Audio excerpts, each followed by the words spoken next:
Thanks, Kayla, because I totally forgot it wasn't on. Okay, so happy Sunday, everybody. New Moon Sunday, Renegade Sunday. Y'all can kind of tell us a lot going on today. But anyway, happy Sunday to you guys. Thank you for all of you guys joining us on this beautiful Sunday.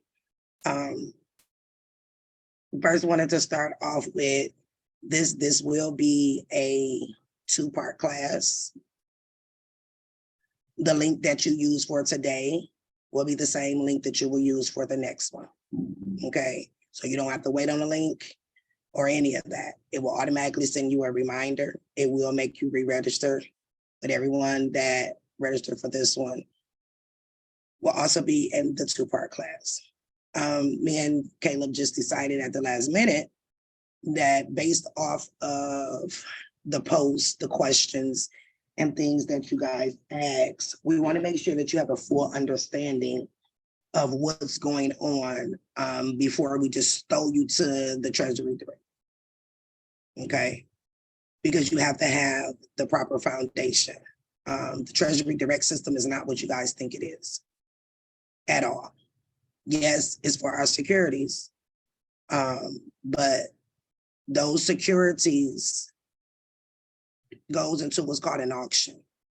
Do you know you can participate in the auction for $100? Now, it don't tell you that it's a light bill, gas bill, water bill. It just tells you that it's security. So the actual purpose of opening up a Treasury Direct account is so that you can be a part of the government market as well as the secondary market. Okay, so you know how I say they keep selling our securities over and over to different companies. That's what's called the secondary market. We have the ability to join both. And that is what the Treasury is set up for. That's why if you had a Treasury account and they told you they shut it down because of some birth certificate scam, because that's not what it's used for.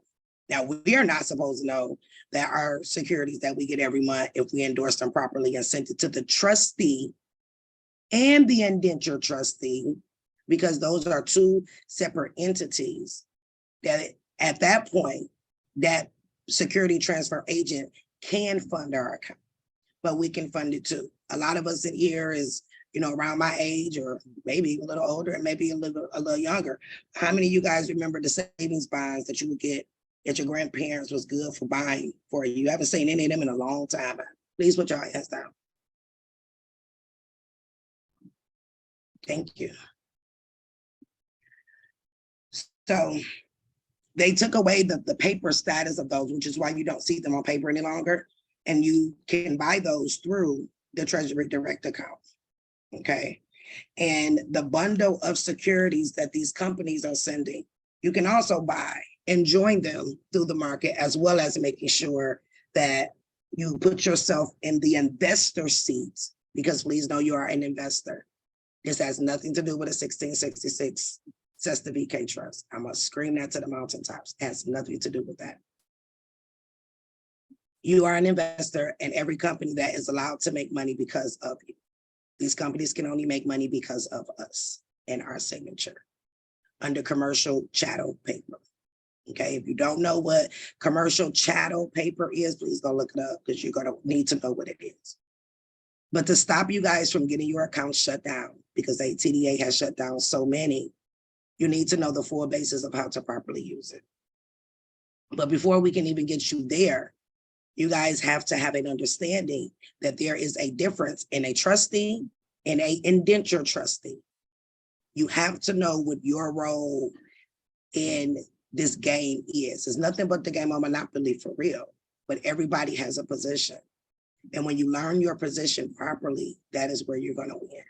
So instead of us just throwing y'all out there and some stuff that's probably going to go over your head, because if you don't know what a T-bill is, if you don't know what a T-note is, if you don't know what a floating rate note is, accessing the TDA, you're going to be like, what is this? Because you have to know what those things are. Okay, even for you guys who've gotten your account shut down, possibly send them notification, hey, I opened this account so that I can buy savings bonds and join your monthly auction for your T-notes that we can buy through the Treasury. Then they'll not think that you're trying to do some birth certificate scam. because you're not sending your birth certificate to them at all. And in order to get proper access to the Treasury, besides the road that we can do with joining the auction, we can do them at $100 increments. We're considered non-institutional investors. You'll want to know how to do that properly. Okay, so now y'all can raise your hand when I ask y'all this question. How many know that there's a difference in the trustee and the indenture trustee? Did y'all know that those were two different things?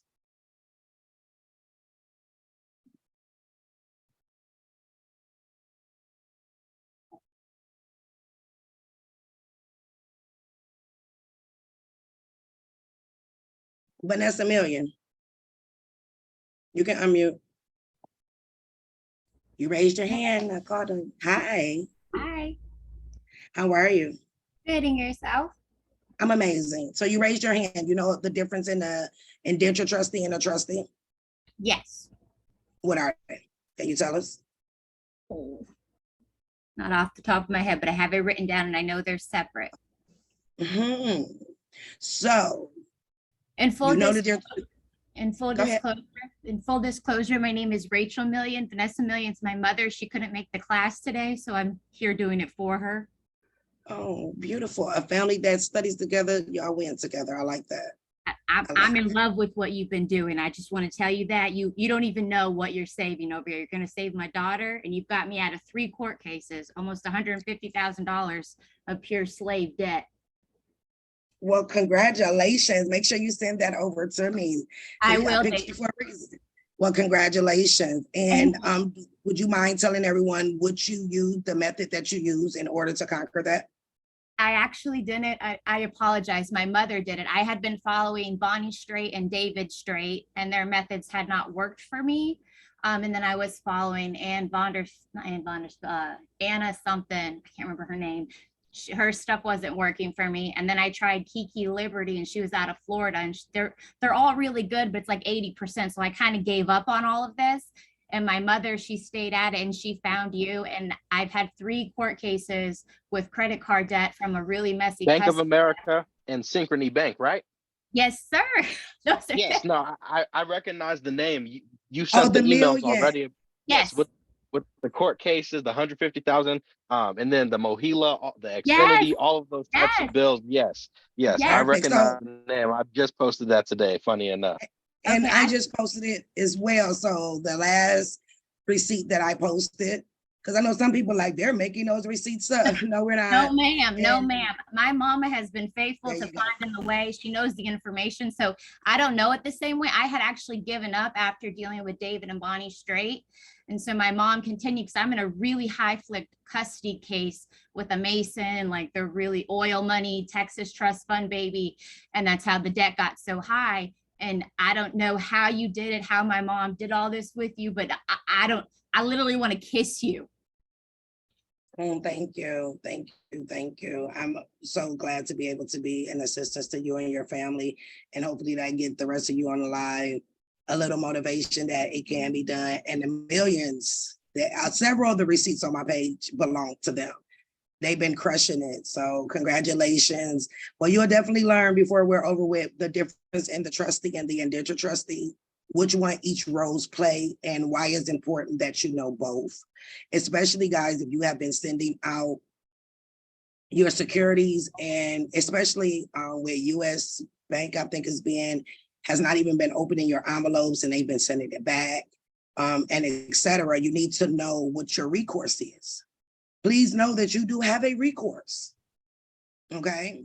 We're not gonna put y'all out there and not have a recourse in order to be able to tell you what your next move is. And we feel as though that is very important, that before we dive all the way into, your role within the Treasury Direct, that these are key components of things that you guys need to have, okay? So hopefully y'all appreciate it. If you don't, oh well, but we're gonna give it to you anyway, okay? No, you're amazing. You're amazing. Thank you. You are more than welcome. So who else can tell me what the difference of a trustee and an indenture trustee is? Raina Brown. Your hand went up. Out of all the hands, your regular hand went up. Oh no, you can unmute. Unmute. Can you hear me? Yes, ma'am. How are you? I'm doing fine. How about yourself? I'm amazing. Thank you. Good. I'm still learning. So from my studies, I believe, for example, the trustee is kind of like the middleman. So for instance, if you have a credit card with Capital One, they would be identified as a trustee, but the indentured trustee would be like the Bank of New York Mellon and Trust Company. So you would essentially be sending your securities to that actual trust company, not the actual bank like Wells Fargo's, things of that nature. There's actually a trust company on top of those main banks and corporations, if that makes sense. It does make sense. Only part of it is correct. Okay. So we'll use Capital One and we will put an example up so that you guys can see exactly what we're saying. So let's just say that is Capital One. Capital One is who you signed with.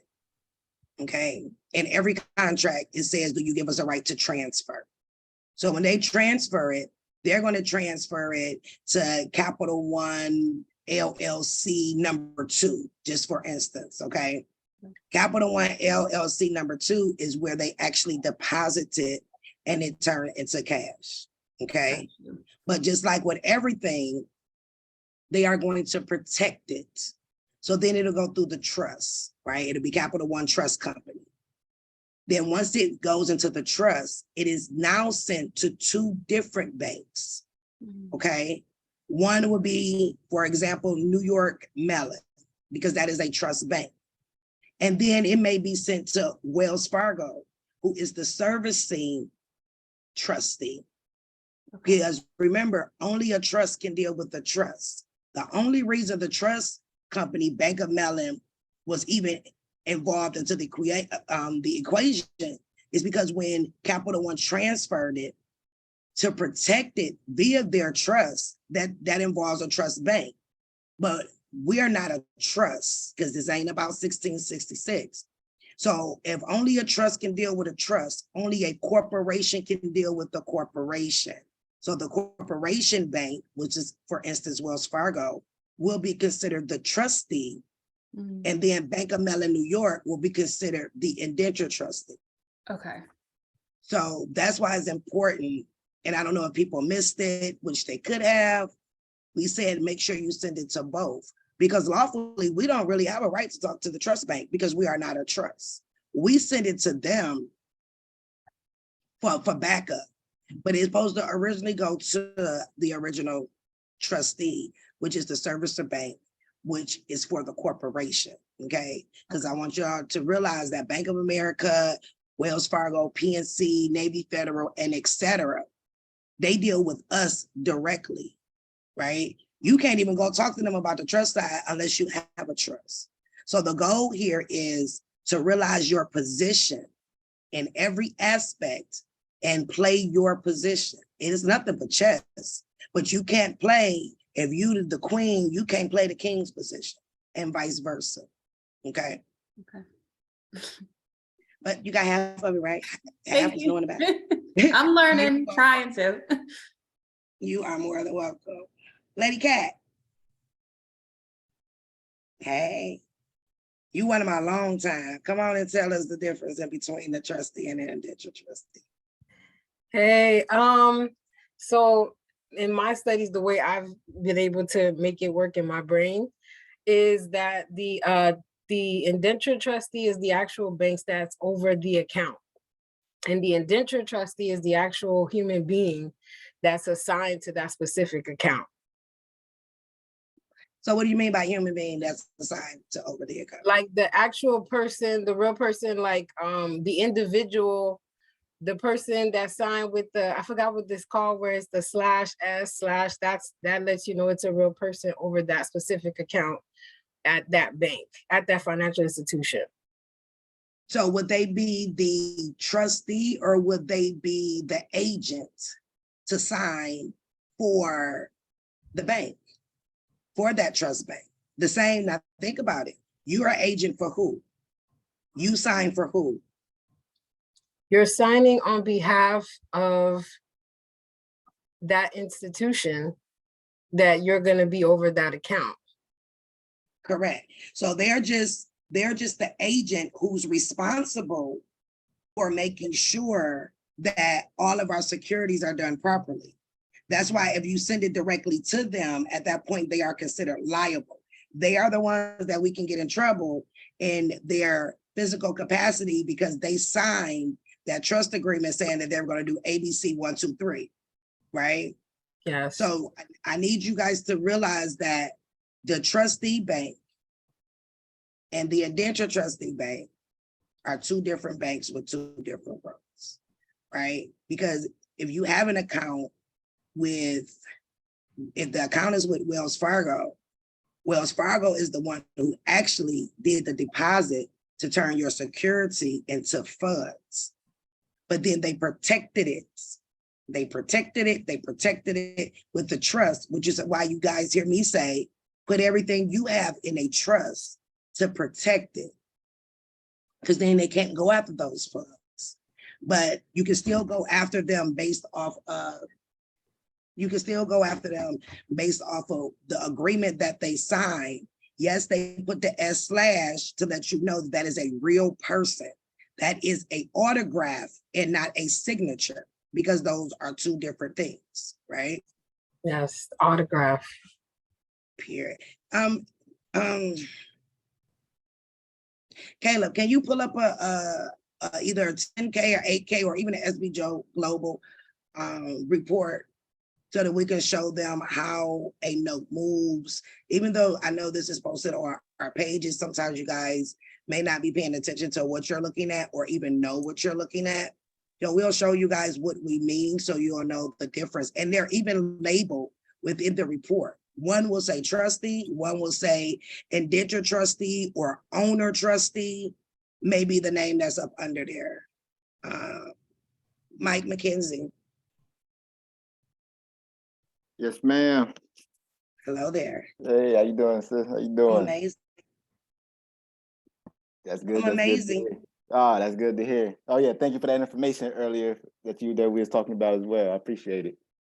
Absolutely. You sparked the whole post I had to put up because I didn't know that people didn't realize it was the two different forms or what you do when you have a baby. So Mike is the reason y'all got the SSA post today right here because he has a baby coming up soon. Yeah, so I definitely appreciate that. So to my knowledge, to my understanding from research, the difference that I gathered was, so the trustee is like they're the ones who act on behalf of the holders or the bonds, right? And represent the interest. And the indenture, those are the ones who deal with the revenue or the securities for the repayments of the bonds. That's close. Give me an example. I'm gonna pull one up while you giving me an example so I can show you. All right. So let's say that like you said, so let's say you go out and you get your mortgage, right?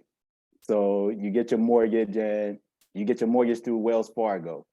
So when you get your mortgage through Wells Fargo, and Wells Fargo is the one that sends off your application, or they send off your note and everything, they get everything set up so they can transfer it. So that's where like kind of like where the bond is created. So that it's created there. So Wells Fargo holds the interest, and they're the actual ones who they represent the interest, the holder of the bond and the interest of it. But like you said, when they put it into a trust to protect it, and they put it into that trust bank, the trust bank is the one that actually securitizes it or makes it as far as like repayment for the bond. Yeah, you got it. So that indentured trustee, that would be the one who's actually like, they're the one who pledged certain revenues to the repayment of those bonds that were created and held by the actual trustee.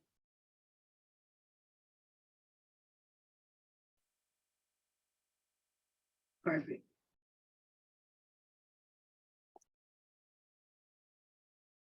Did y'all understand that? Hopefully you did. If not, I'm about to show you guys an example of what we're talking about.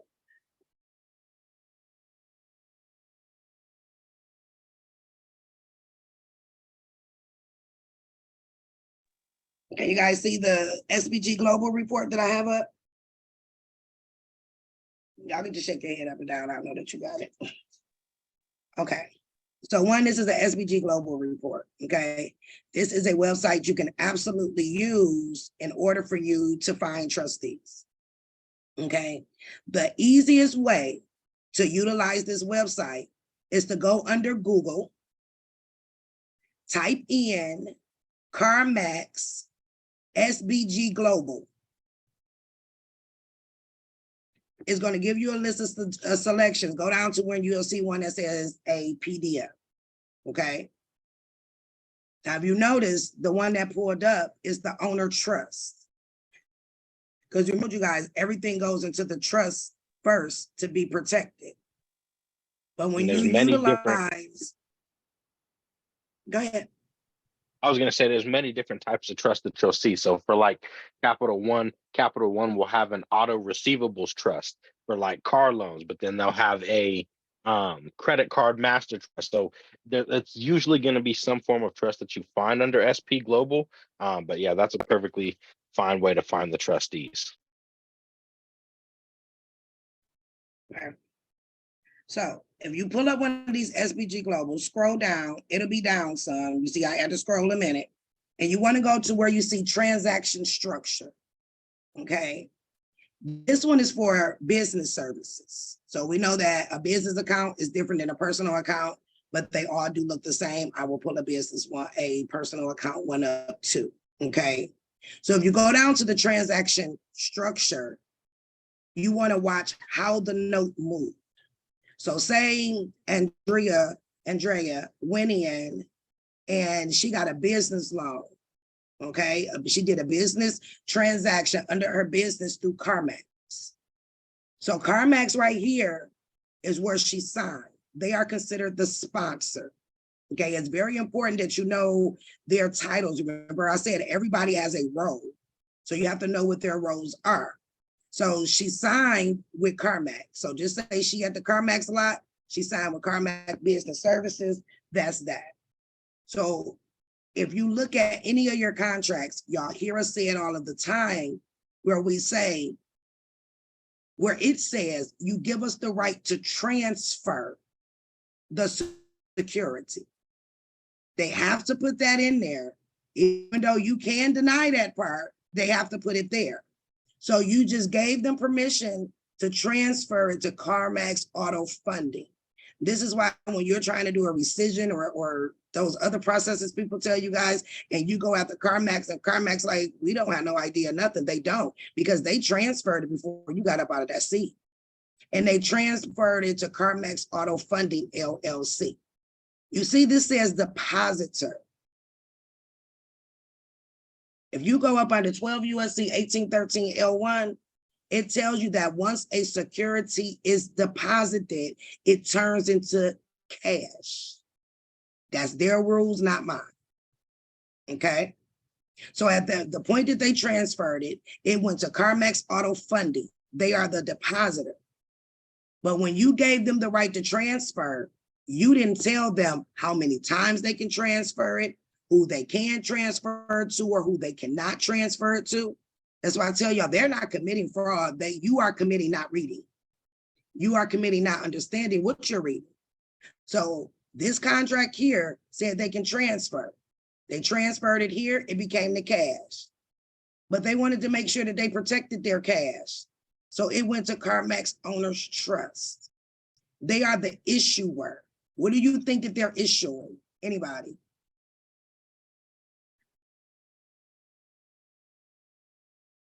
Oh, I didn't do that.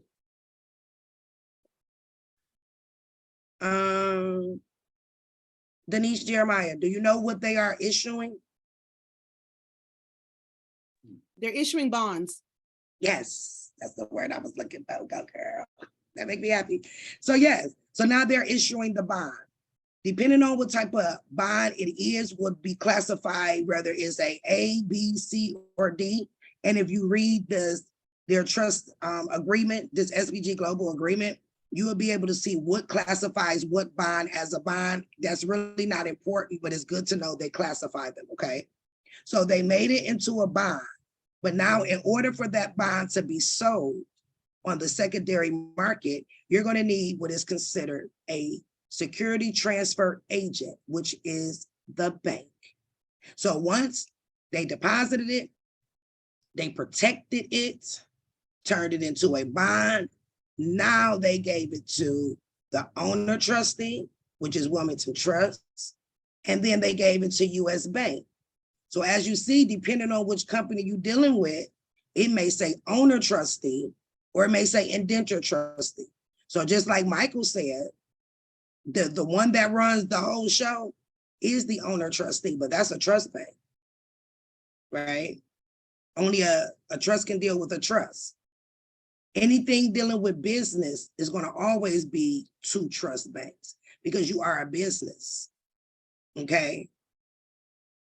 So if it was me sending CarMax a security to discharge off, I will send it to Wilmington Trust and I will send it to US Bank Trust Corporation. And if you notice, they kept CarMax business as the servicer. Them is the one that's still gonna call you if you make a late payment. They're not gonna have these call you because they can't talk to you. They protected it here. This is the only person they protect is this person right here, which is the owner trust, okay? So servicer, please y'all look up what servicer means, especially if you have a mortgage, because you quick to say they transferred my mortgage and I have a new servicer. Do you guys know that servicers have no rights? All they can do is service. Servicers cannot collect. And if you notice from the structure, they put the beginning person that you initially deal with to be your servicer to speak to you. But at the point that CarMax Business Services LLC transferred it to CarMax, which are two different companies. If you look both of these up, they're gonna have two different EIN numbers, two different everything, because these are two different companies. And then this is a company. So these are three companies, but they're all owned by CarMax. Now look how many times they securitized it. CarMax Business Services got paid. CarMax Auto Funding got paid. CarMax Owner Trust got paid. And then they give them a percentage. And if I'm not mistaken, for CarMax, it's 4%. It says it in this report. To keep being a servicer to call you, they get a 4% off of every time they sell. Wilmington Trust and US Bank sells your note. Okay. Now, CarMax Business Services LLC is the one who received the first payment. They received the first payment. And then when they transferred it, the law says that only the original creditor can make you pay a bill. They are the only ones that say that you can owe a debt. At the point that they transferred, they don't have it any longer. Just because they transferred it to Auto Funding LLC or CarMax Owner Trust, don't mean that you have to pay Auto Funding LLC or Owner Trust. They only transferred the servicing rights. But to trick you, they still gonna let the original sponsor act as though they're the servicer and call you. So please look these terms up: sponsor, depositor, issuer, servicer, indenture trustee, and owner trustee, so that you can understand the roles in which it is that they play. Okay. And commit that order to memory. It goes from the sponsor to the depositor to the issuer, which is the trust, before getting transferred to the owner trustee, indenture trustee, right? So that's the way it's going to do. And also, if you cannot find the transaction structure on that very first page, it will tell you owner trustee, indenture trustee, and it will have them listed too. So you can often see it on there, depending on the type of report. And if you go onto the 8K and 10K reports, S&P is like a measuring system. SP Global is not the only one that offers those kinds of reports. I forget the exact name, but it's on the 8K and 10K forms where they define that point, matrix, where it's an actual system that they use to rate these companies. And those reports often contain information about the trustees. So that's also something to keep in mind, because SP Global is just one of many.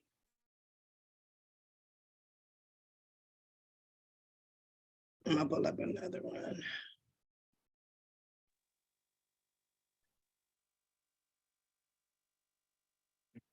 So if you're having trouble, now, funny thing is, a lot of these trusts themselves are registered with the Securities Exchange. So once you find the name of the trust on SP Global and you see the trustees, if you go type in the name of that trust into the Securities Exchange, you'll be able to pull it up.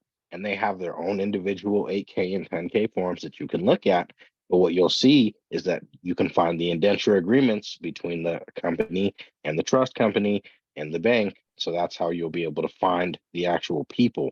And the indenture agreement that they sign is really going to be the important part that you're going to want to read and understand, because that is the rules that they have to follow in order to operate as trustee for that bank. And you can make them perform according to their own words. Now, here's another one. You want to do that one? Yeah, I can do this Okay. one. So you Go ahead. have Toyota Motor Credit Corp, which is the servicer. So if you're getting a loan, you know, an auto loan, any, not even, an auto loan through them. So you're going to sign with them. And then again, they transfer that to a depositor, which is going to be Toyota Revolving Note Depositor LLC. They transfer that to Toyota Auto Loan Trust, right? That's where it gets turned into cash once it's deposited. So once it goes to the trust entity, then you'll see you have Wilmington Trust as the owner trustee and US Bank Trust Company as the indenture trustee. So that's going to be the person. Well, I mean, that's really, it's self-explanatory. That's the transaction structure: sponsor, depositor, issuer to the trustees. So you're going to want to send to both of them. However, in this case, again, US Bank Trust Company as indenture trustee, only trust can deal with trust. So unless you're speaking on behalf of a trust, you know, putting all your bills in that name, setting up a trust, that's a different story. But just signing on behalf of your regular self, you're dealing with the regular banks. And if it was me also, due to the fact that I know Toyota Revolving Note Depositor LLC is the one who took my security and deposited and made it cash, guess what? I will send them something too. Because this is where it started at. You gave them permission to transfer it. They transferred and they deposited it. Even the same way for this one. I went into Google and I put in Toyota, just their name, Toyota, SBG Global Report. Okay, so now I know that when I go pull up their 10K and 8K form, I am looking for a signature by US Bank, and I'm looking for who's the representative for Wilmington Trust Bank. And as I stated in this portion, the depositor section will always receive something. Always, because this is technically where the fraud started. And all three of these services companies are now selling your note. Okay, so this particular at Toyota Motor Credit is where they filled out the form, and I have on my page, and I'll pull it back up, where they actually send in all of the securities. They'll check it off to see if it's a T-bond, T-note, and etc. They put them all together, and then they send them to the Treasury to be paid. That's when, as you say, our credit paid it off the first time. Toyota Revolving Note Depositor and Toyota Auto Loan Extender Note Trust are now selling it in the secondary market. Okay, and as we go through this TDA course, you guys will know what the secondary market is. But if I was you, I would go on the website. They tell you the secondary market is where the fraud is coming in at. That is where the money laundering is coming in at. That is where the violation of the Security Exchange Act is coming in. That's where the RICO is coming in, because the secondary market, they are not paying taxes on. It's almost like a hidden market. So when you get audits ran on accounts and you see all of the different companies that has bought it, that was the secondary market. Okay. Mm-hmm. Which the law says they're only supposed to get interest and the principal goes to you. You are supposed to get the principal at the maturity of the loan, well, I'm sorry, of the note. But depending on how they sent it as a marketable security, but is it considered a T note?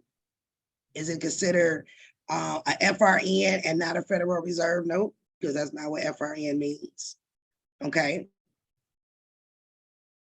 Well, depending on what is in the actual trust agreement more. So y'all remember that term because you're going to hear me say it several times throughout this TDA learning. The different type of notes and which one means and what is the maturity dependent on it. Okay. So you know how you guys got your authenticated birth certificates, and it says that it is backed by the full faith and credit of the United States. When we get to that part of the TDA, remember I said right here is where they send that sheet and turn it to a marketable security as a T note. And it'll tell you that the T note is backed by the full faith and credit of the United States. And that all investments that are done as a security are covered regardless, inflation, anything, a crash of the system. These securities are the only thing that will guarantee you a payment, which is why we have the ability to join them in the auction that they run. Depending on the type of note it is, will depend on if it's an auction that's done every 7 days, if it's an auction that's done every 4 weeks. Which one do you think of your securities that you get monthly is considered a T note that gets paid every 4 weeks? Andrea Roberts? Andrea, I'm sorry. I would say utility bills, light bill, gas bill, maybe phone bill, water bill, all those bills. Absolutely. Those are the ones that get paid out in 4 weeks. That's why every 4 weeks you are getting an interest dividend payment on there. The reason we're not getting it, one, you don't have your TDA account set up properly, and two, you never gave these companies direction to deposit it because they only can deposit it within your Treasury Direct account because that's the only real bank account. But that is absolutely correct. Mortgages are the most long-term ones, but they'll tell you that the mortgage ones, when we get there, is the safest investment. Okay. Okay, because it turns into a letter of credit, but we'll get y'all there real soon. Okay. So when you guys are looking up your trustees, because y'all have to get that down pack, start here first. Don't try to go on SBG Global by itself. Use Google, it will help you. And just put in key phrases, the name of the company. I didn't put Toyota Motor Credit Company. I simply put Toyota SBG Global Report. That's it. And it's going to bring this up. Any company that is a publicly traded company, you will find them on SBG Global, okay? So put the first name in and put in SBG Global Report. You guys will get this report. And once you have this report and you know the 2 banks that you are looking for, okay? And I'm gonna put another one up that will show like Wells Fargo or one of them as the trustee bank.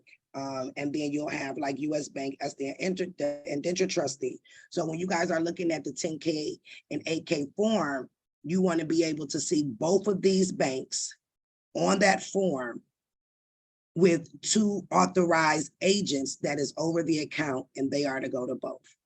Even if you can't find the indenture trustee, find the trustee, but both of their names are on the form. Caleb, do you got one you can pull up? I have an example of one because I'm on my phone, not my laptop. So it wouldn't look right if I pulled it up. Can you send it to me? I'll pull it up. Yeah, I got you. Okay. So you guys understand that? Go look up what sponsor, administrator, and servicer mean, what depositor mean. I just told you guys what law says that once a security is deposit, it does turn into cash, which will definitely help you.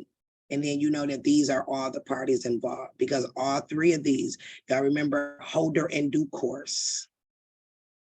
So when you're in a holder and due course, they're holding it, they can sell it. They're holding it, they can sell it. They're holding, they can sell it. And they're using these two banks to do it. Okay.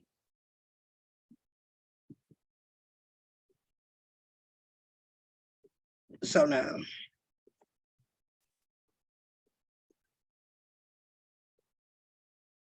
any questions?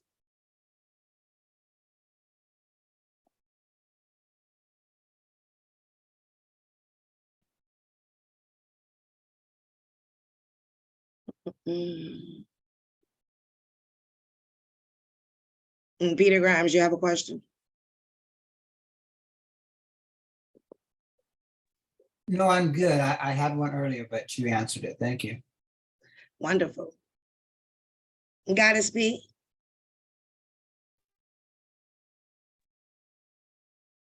Hi, I don't actually have a question, but I just wanted to share for anyone that didn't know. So everything that you're sharing today, I learned from reading. So when she shows that graph of the transaction structure, in order to be in that structure, each company has to make an agreement. So I went through every single agreement and I read through every single one of them.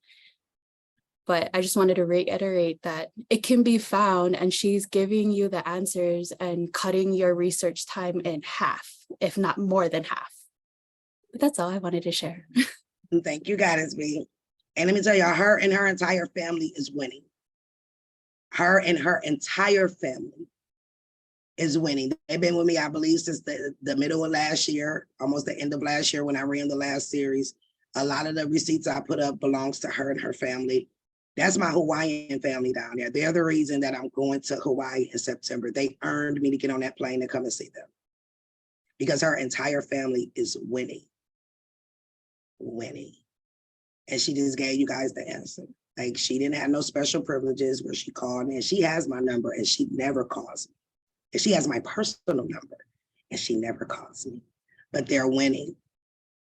Okay. So you guys get the proper foundation that you need, and using that foundation.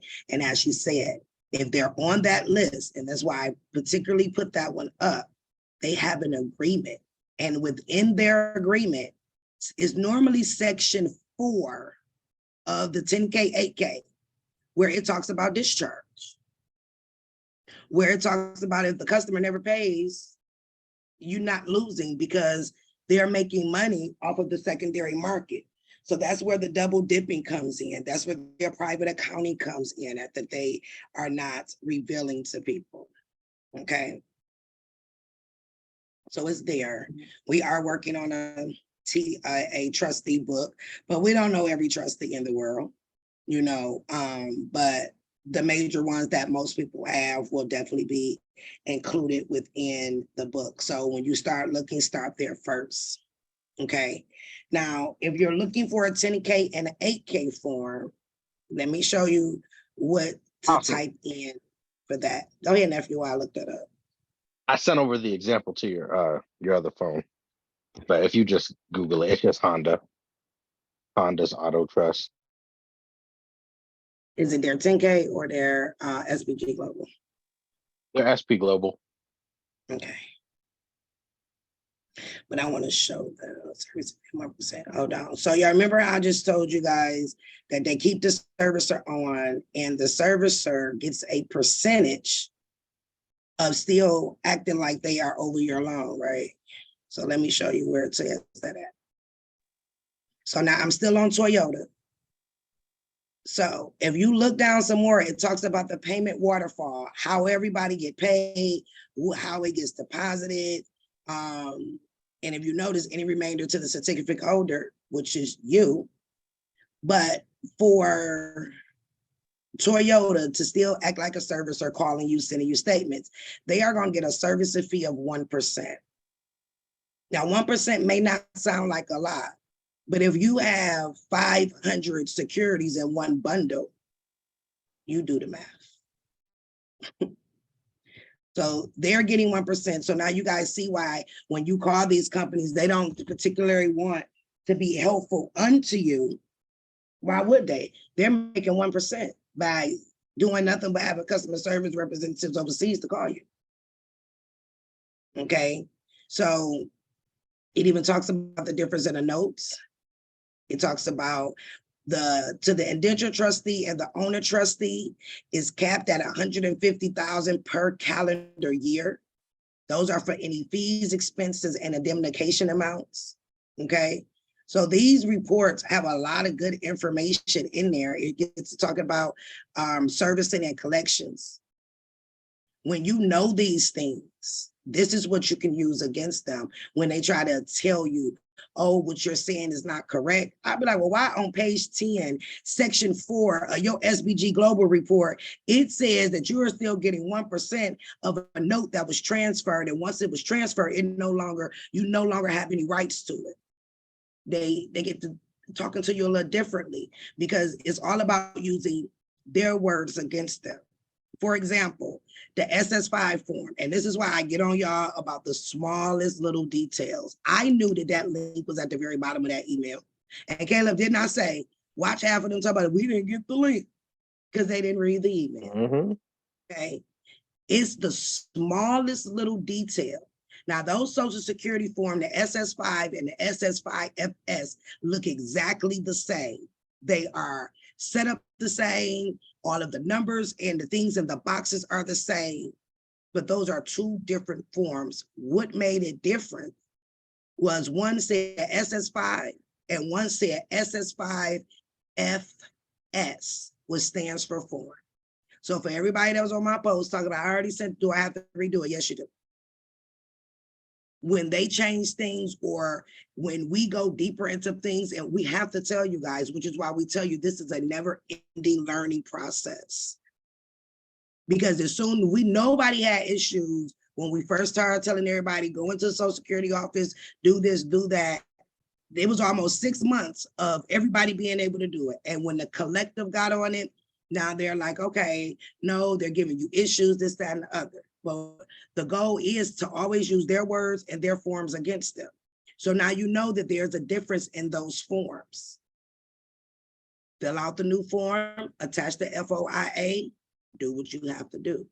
Now they can't say anything about, oh, you're a US citizen because you're filling out the correct form, okay? So the smallest little detail when you're in this process makes a really, really, really big difference, okay? Yeah, I wanted to show y'all that. You said Honda, right? Yes.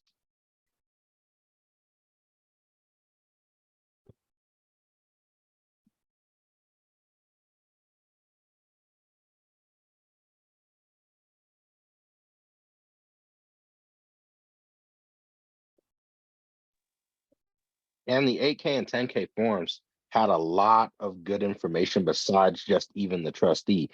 One person pulled directly off of the 8K and 10K form the definition of who the holder was, and it said that the company, all of its subsidiaries, and the trustee could consider the person whose name was on the instrument to be the one who was the holder in due course, and that they could request enforcement and all of the information that you're looking for. Everything that they are required to do is literally put in those forms. That's right. And you use even if you're not comfortable enough and feel as though that your letter of instruction may not be in the manner that you want it to be in, guess what? Print out their own form, highlight the portion that says exactly what they're supposed to do, and put it in the envelope with it. Remind them of their fiduciary duty, remind them what they signed for, because if they violate anything in those forms, that's a violation of the Security Exchange Act, and more importantly, is a violation against the T6 form that they put on file in order to be in the position that they're in, a publicly traded company and a security transfer agent. They can lose that status. It's breach of contract. Yeah. So remind them, but you can't highlight something if you haven't read it, right? So you even see what Honda doing some stuff. Oh yeah. So you got that's why I wanted American to Honda Finance, Yeah, that you sign with them and you see it says true sale. They deposited it and you see first priority perfected security interest. What did they? Because if you know anything about the security interest, if there's two components of perfected security interest. One is the promissory note. Okay, they got that. The second one is a UCC file. Most of y'all been with me for a minute. Y'all know ain't no UCC liens on anything. So it means that they don't have a protected security. The reason why there are no liens in the UCC system is just as simple as this. If there was a lien on there, every time they transferred it, they would have had to log it, right? So at the point that Honda transferred it here, they would have had to file a UCC 3 release of lien from here to here. Then when they transferred it here, America Honda Receivables would have had to file a UCC 3 to release their lien so that they can put a lien on there. That is a paper trail. They're committing securities fraud. That is why there are no liens on any of your properties. You did not catch my last post. If you have a mortgage, look up what quiet title means and go put a quiet title on your property. I'll say it again. If you have a mortgage, whether it's paid, unpaid, you in foreclosure, if they already took it and you within the redemption period, you can still put a quiet title on there. And what a quiet title is, they have to, if you put a quiet title, now America Honda Finance Corporation, using them as an example, will have to prove that they are the legal owner and they never can. Okay, so anybody here have mortgage problems? Look up quiet title. LegalZoom will help you fill one out according to your state. It's not complex, and go and file it, okay? But And I now hope receipt- you, Go ahead. no, I was gonna say, I really hope that they're understanding about what you're saying about one, they have to prove that they are the legal owner of the property. What are we explaining right now? They are transferring it. So one, it can't be done. But this is why, flashback to the first discharge video, you have to, if you put a lien on there yourself, right? That's all I gotta say. Just, you gotta think about how it all fits together. First in line, first in time, okay? So you see what there, they did a transfer the same way, but now Honda got an asset representations reviewer. Then they got an owner trustee. Then they have an indenture trustee. And then here we go again with the line servicer, okay? So when you go to look up the security exchange form, you want to look for the contracts that all of these have. Okay. So I really need y'all to practice on finding the trustee. It is not the CEO's responsibility. It is not the CFO's responsibility. If you want to participate in the secondary market, and if anybody in here has ever gotten an audit ran, you will see, and I have one, hold on. I'm gonna show y'all what I mean.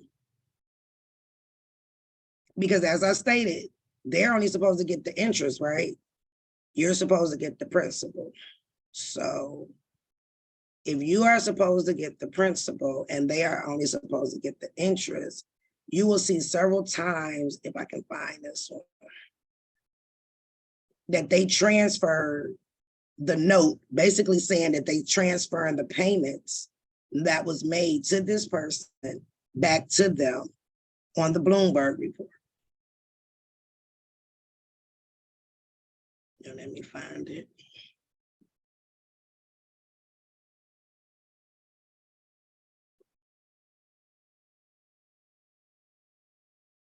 Mm-hmm.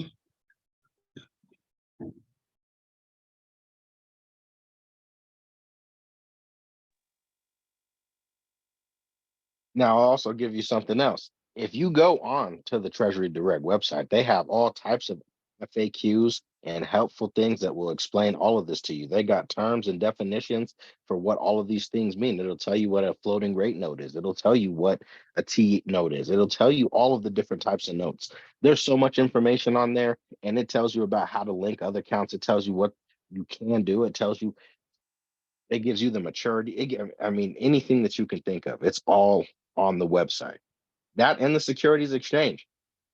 You can use the Securities Exchange website for more than just finding those filings. They have a whole section about all the securities laws, what they mean, anything you can think of. These websites are resources. Same with the CFPB. But now let's get into this audit. Okay, so this is a copy of what a Bloomberg audit report is. I know some of you guys have gotten like your CUSIP number, and you'll know that it's put in one big fund. But when a full audit is actually ran on the account, it shows everybody that they've sold it to. Okay, so this original mortgage started in April the 12th.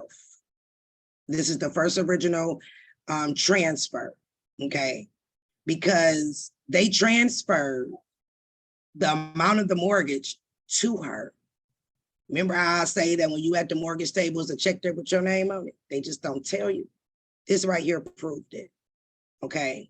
Because of the particular type note this is, as a T note, in 5 months, it matured.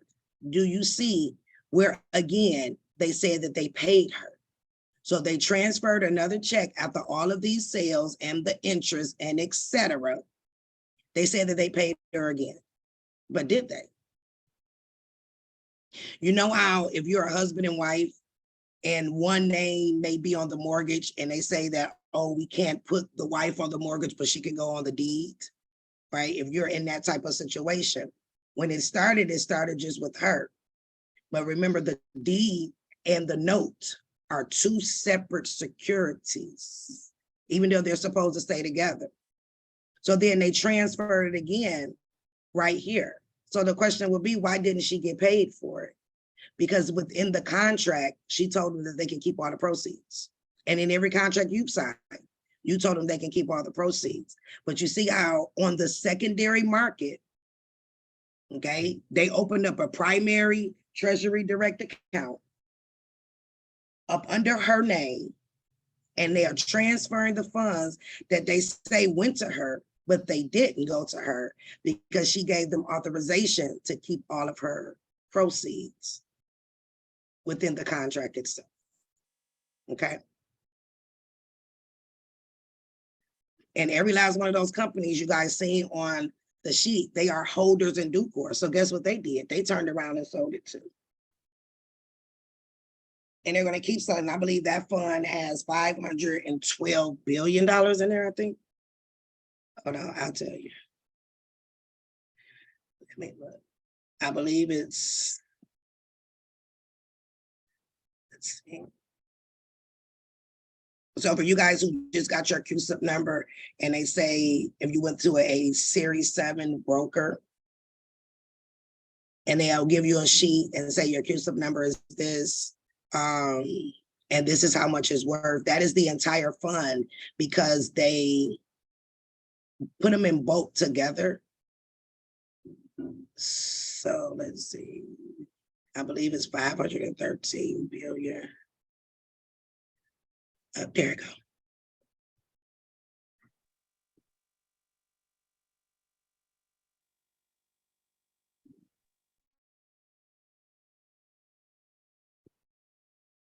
There you go.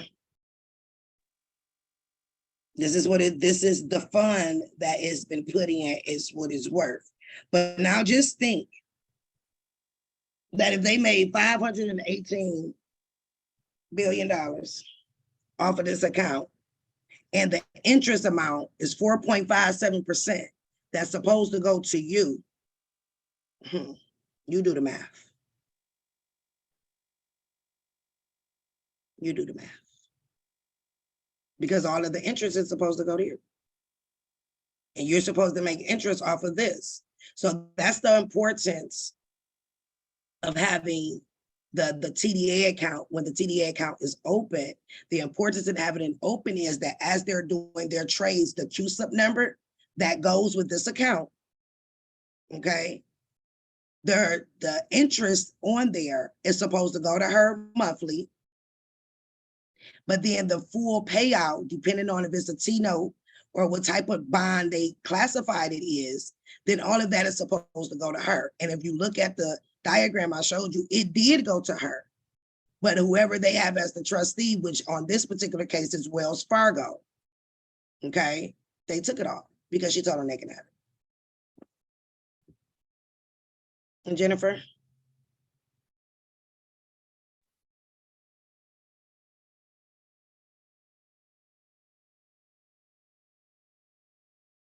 Jennifer? Oh, I'm sorry. Can you hear me? Okay. I can hear you. Okay, sorry about that. I had my mic on mute. But I sold my house in 2020 August, and I wanted to know, like, can I still go back and do that? I think I heard on your other video you said something about you can go back to 3 years. So the 3-year time frame is trying to get them for violations up under the Truth in Lending Act, okay? But can you go back and recoup and coop funds from your security? Absolutely. Do you know why? No. You're a holder in due course. Are you holding the security? You have a copy of it, right? Yes. So you're the holder of it, correct? Correct. And anybody who's holding it can turn it in, correct? Correct. Okay. There you go. So yes, you can go back. It doesn't matter how long it's been. So that 3-year thing is trying to get these corporations under violations up under TILA, okay? But to have the ability to transfer your securities and get paid off of them, as long as you are a holder in due course, you absolutely can. Okay. Thank you so much.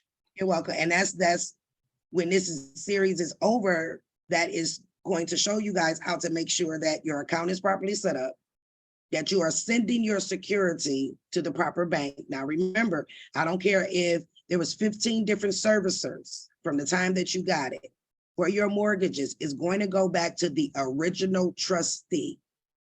Not all of the banks that they sold it to, because only the original trustee bank is able to transfer and capitalize off of it.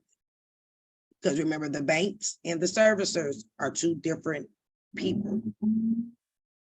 All those companies, when they sell them, all they are transferring is the servicing rights, which I would love for y'all to please go look up what servicing rights mean, so that you will know that when these new companies sending you bills, especially because they're good for it in mortgages, oh, ABC1 am now the servicer of your mortgage. Ask them, what does a servicer have the ability to do? Nothing. Ask them, do the servicer have the ability to collect? No. They want a contract with you. So with a mortgage, if they send you a paper saying you got a new servicer, ABC123, and you go on ABC123 site and make an account, you just contracted with them. Don't contract with them. If they call your phone, don't contract with them. Okay? And put that quiet title. I'm trying to tell y'all that quiet title will save you an awful lot. Okay? And Chance? Can you hear me? Absolutely. All right. So I'm not sure if I missed the class or if I just haven't found the video, but where do you find your QSIP number? Well, we don't, I mean, you can find your QSIP number from a 7 series broker, but just having the number without the report connected to it. What I showed you guys was a full audit report. It's ran through, you can find an audit company that can run the report for you. Okay. Just getting the QSIP number, you can get one of those from a broker. If you have a brokerage account, you can go in there and give them the account number. Don't tell them it's a mortgage. You be like, hey, I need you to run this account number for me. And then they'll be able to tell you, but the only thing they're going to show you, remember I just showed you is 513 million in there. All it's going to say, here's your QSIP number. And this is how much the entire fund is worth. It's not going to break down how many times they sold your particular number. Okay. And where was that audit found? That was on Bloomberg? No, Bloomberg is the terminal that is used.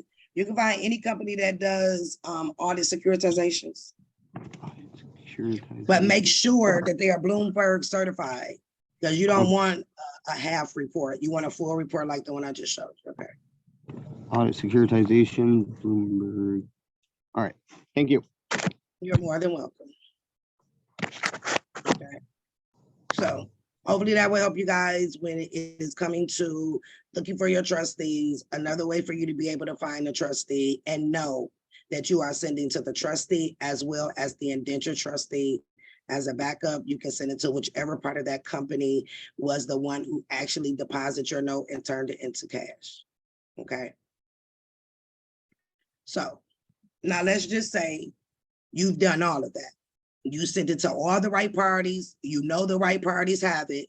They have not returned your security. Because FYI, if you send a registered security to one of these trustees and they don't put the credit to your account and they don't return the security, you do have recourse. So Caleb is going to tell you guys under the FDIC website, when we tell you, they tell you everything. Under the Federal Depository Insurance Company's website, they tell you how much you can charge them if you won't have to do a bill where you're sending them for violations, the violations that you can uphold them to. Because when you go after these people, you want to make sure you have all your ducks in a row. You just don't want to say, oh, you're stealing from me, now you owe me this. No, point out what it is that they've done. So under the FDIC, they do provide us with the remedy that you would need, on top of the fact that we'll show you that. And as we go along, I will show you guys that if you sent one, how to invoke the postmaster, if you sent it registered, which is the point of registered, and even how to contact the Treasury about a lost security without throwing any red flags on your name or getting your account banned. Okay, Kayla? Perfect. Could you pull up the Federal Reserve Act Section 29, please? Absolutely. And share it on the screen. This is what people want to see. Civil money penalties. It's also codified at, I believe, it's 12 CFR something. 12 CFR, I want to say.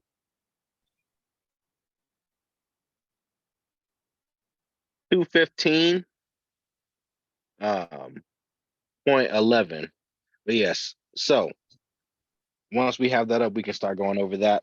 I would pull it up if you can, or pull out a pen and start taking notes.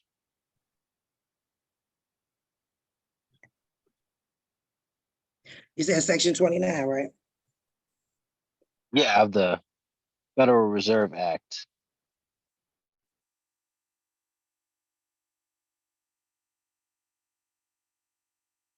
Hold on.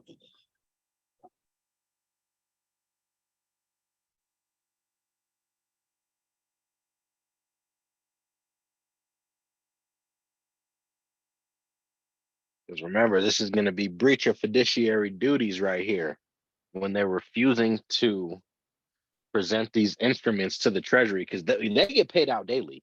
Every single day they get paid out. And it straight up tell you that. It straight up tell you that. And because you're unaware, they going into your accounts every day just eating off of you.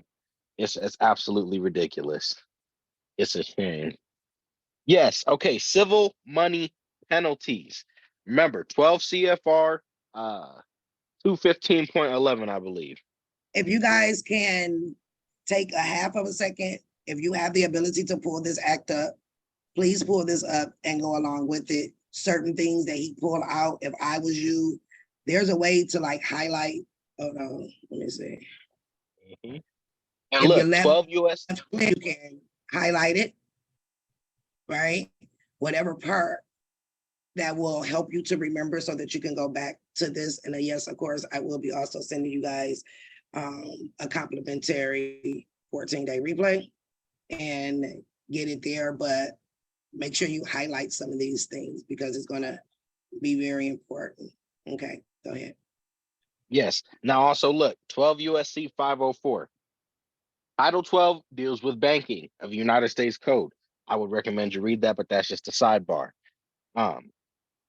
Any member bank and any institution affiliated party within the meaning of the Federal Deposit Insurance Act, that's the one we were just talking about, with respect to any such member bank who violates the provision of section 22, 23A, or 23B, or any regulation issued pursuant thereto, shall forfeit and pay a civil penalty of not more than $5,000 for each day during which such violation continues. And this is the first tier. So when you send out your first security, you stamp it, endorse it, you send it to the trustees, you wait 3 business days after they receive it. Once they receive it, this is when you start counting your civil penalties. So you're going to allow them to receive this letter first, because you got to give them notice. You're just sending your security. You're trying to get it presented to get the account credited, whatever you're doing. Now, 3 days after they receive it, if you haven't received anything, so 3 days for them to send something for after they receive it, and then 3 more days. So 6 days total. And in these 6 days, you're doing 6 times 5,000. So that's $30,000 in the first 6 days that they are liable to pay you if they're not responding, or if they try to dishonor your payment in any way, right? So just to clarify again, because I think I'm speaking a little fast, you send your security, you allow 3 days for them to review it and formulate a response. You wait 3 more days in order to receive something back. And this is business days. So we're not including weekends, business days only. But during this time, you are stacking your civil money penalty. So that's $30,000 after the first 6 days. Now, if they credit your balance once that you send it to them, then none of this is going to apply. But if they are being difficult, that's where this comes into play. Now, the second tier says again, any member bank and any institution affiliated party within the meaning of Section 3 of the Federal Deposit Insurance Act, and with respect to any such member bank who commits any violation described in subsection A, which we already covered, which is why we're here, recklessly engages in unsafe or unsound practices in conducting the affairs of such member bank, or breaches any fiduciary duty. So they are breaching their fiduciary duty by not presenting this instrument, not sending it back to you, not performing on what they said they would do in their agreements. That is breach of fiduciary duty. And second, which violation, practice, or breach is a part of a pattern of misconduct, causes or is likely to cause more than minimal loss to such bank, results in a fiduciary gain or benefit to such party. So we have them on not only the first tier, but the second tier. And you know that they are knowingly committing these things because now you have sent them. Now we're going to be sending the second letter. This second letter is the opportunity to cure. You sent them a security. They didn't do it. But now, during these 6 days, you are liable for $25,000 during each day that the violation or breach continues. So if they're still not responding to you, they're still not doing what you need to do, now you're making 25,000 times 6 during this time, right? So this is just second tier. So 6 more business days, 12 business days in total, you're already at well over $100,000. 150,000 to be specific after those days. Now, the third tier, which is when you're going to be sending your third letter, which is the notice to default. It says any member bank who knowingly commits any violation described in subsection A, breaches any fiduciary duty, knowingly or recklessly causes a substantial loss to a credit union or substantial fiduciary gain and or benefit to any party by reason of such violation, practice, or breach, shall forfeit and pay a civil penalty in the amount not to exceed the applicable maximum determined under subsection D. Now, if we scroll down to subsection D, under the third tier, which is going to be those 6 business days following after they don't respond, Hold on you one can second. get. Hold on one second. Let me stop you real quick. So for you guys who be looking for your credit unions and they're hard to find, okay? You see where it particularly talks about a credit union. So engages in any unsafe or unsound practice in conducting the affairs of such credit union, okay? An unsound practice is all credit unions are nonprofit organizations, correct? That are taking your securities transferring it over to their parent company, who is the one who's actually on file with the Security Exchange for securities. That is a unsound practice. And if you have to get this far where you are creating these documents, that is the main thing that I want you guys to put under the third tier. Okay, you can put their nonprofit organization, and I believe it's a 50814, I believe. Credit unions are 50314, I'm sorry. They're 50314s. Only credit unions are. Most people only heard of a 503C or a 508. Yeah, there is a 50314 that the credit unions are falling up under, which means they don't pay no taxes. They don't have to report none of their funds. They don't even have to report that they're transferring it to their parent company. Okay, so for your credit unions, anything you're dealing with your credit union, you make sure that you let them know. Like with Navy Federal. Navy Federal Credit Union is, their parent company is Navy Federal Financial Services.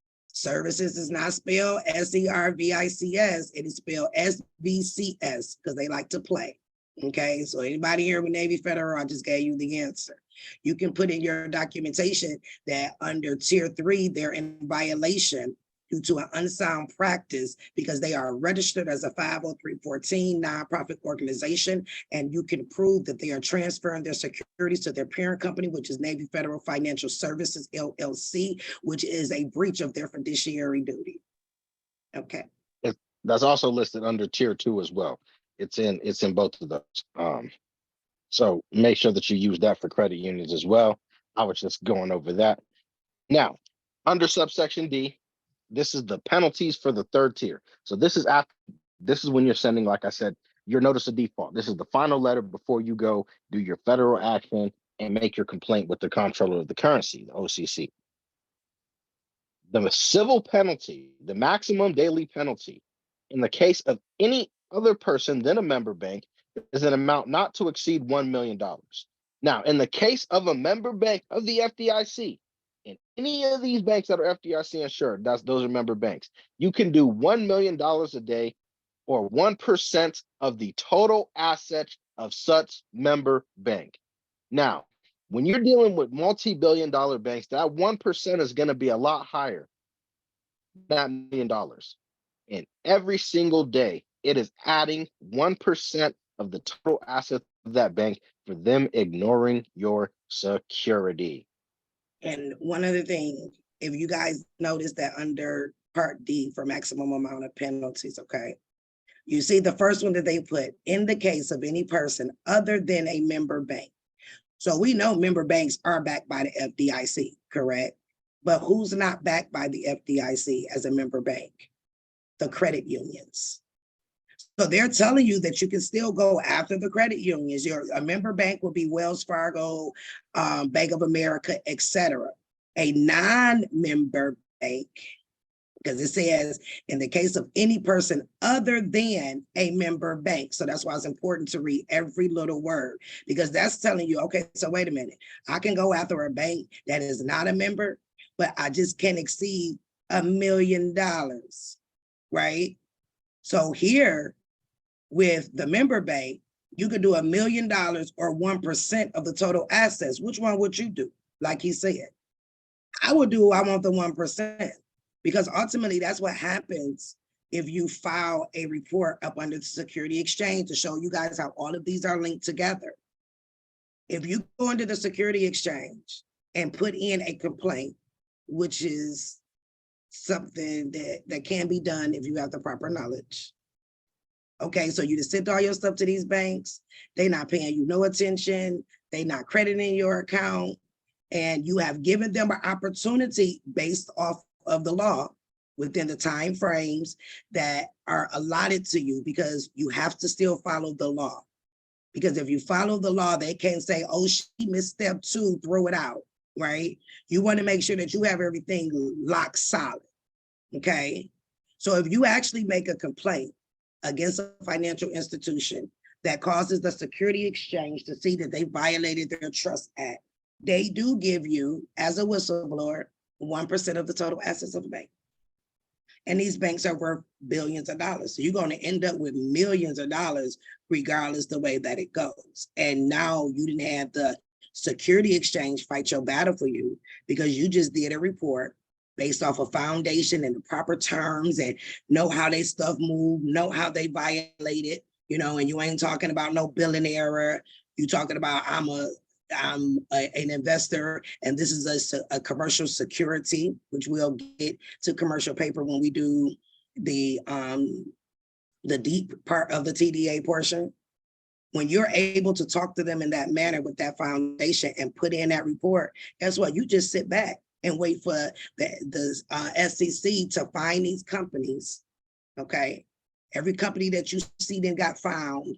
Bank of, who was it? One bank just got fined.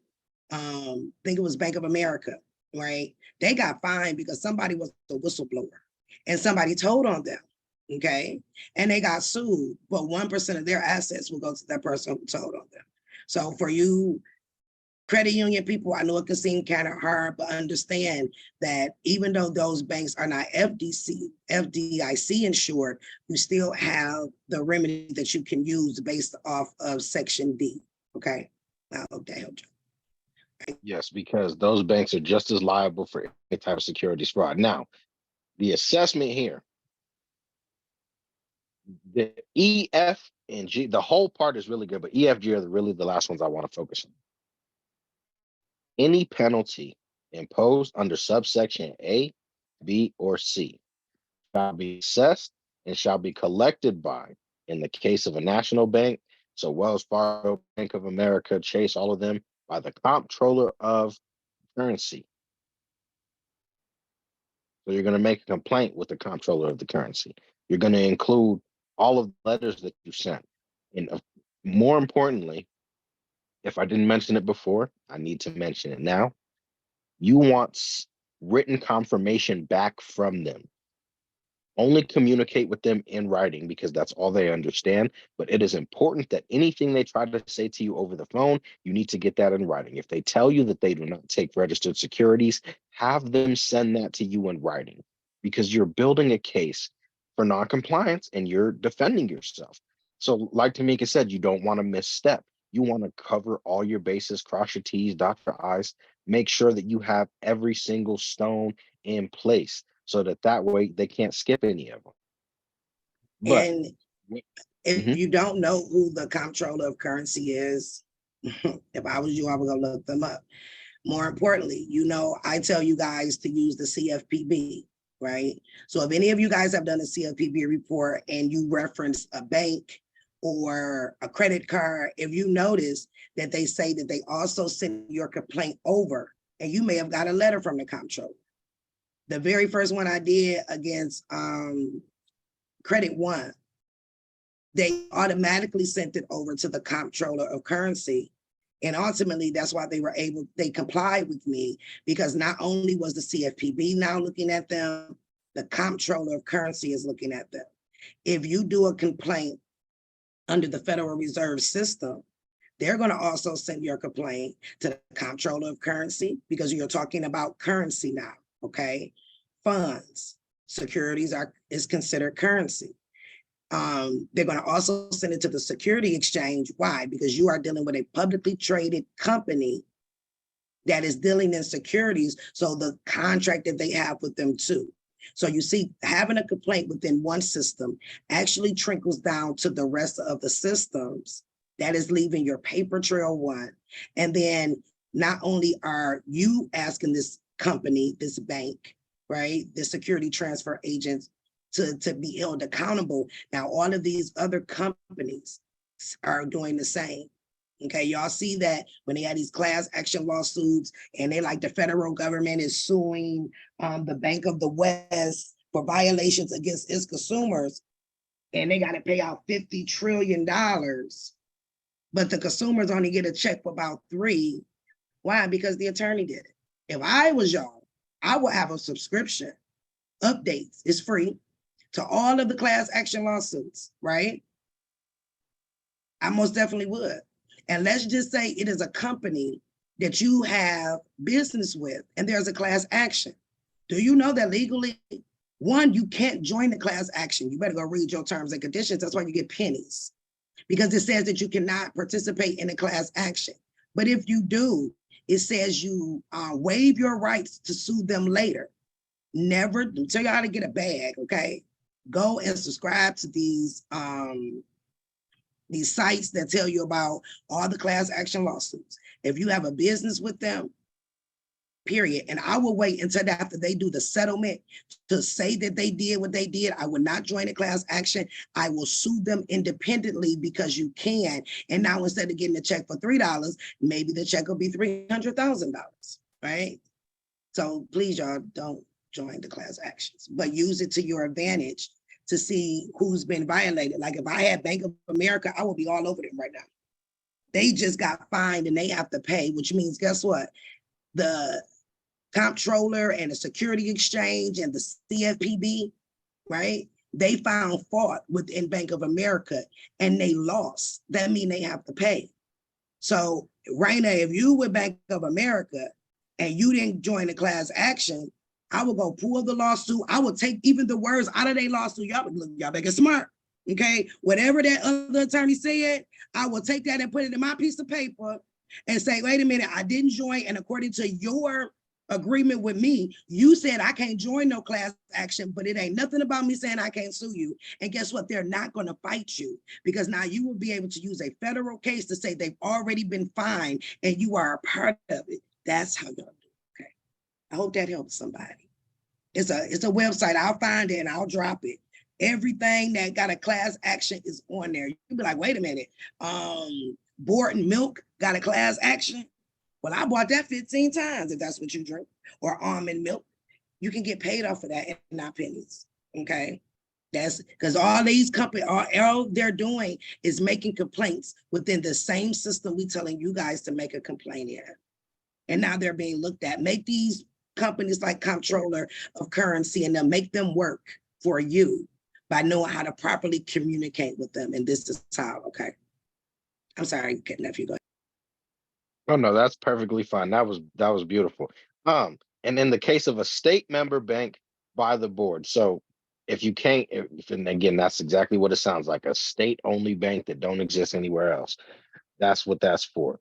Now, under the hearing, the member bank or other person against whom the penalty is assessed, you doing an assessment is one, sending all of these letters totaling up what the total amount is of damages that you're owed under the first 3 tiers after 30 days.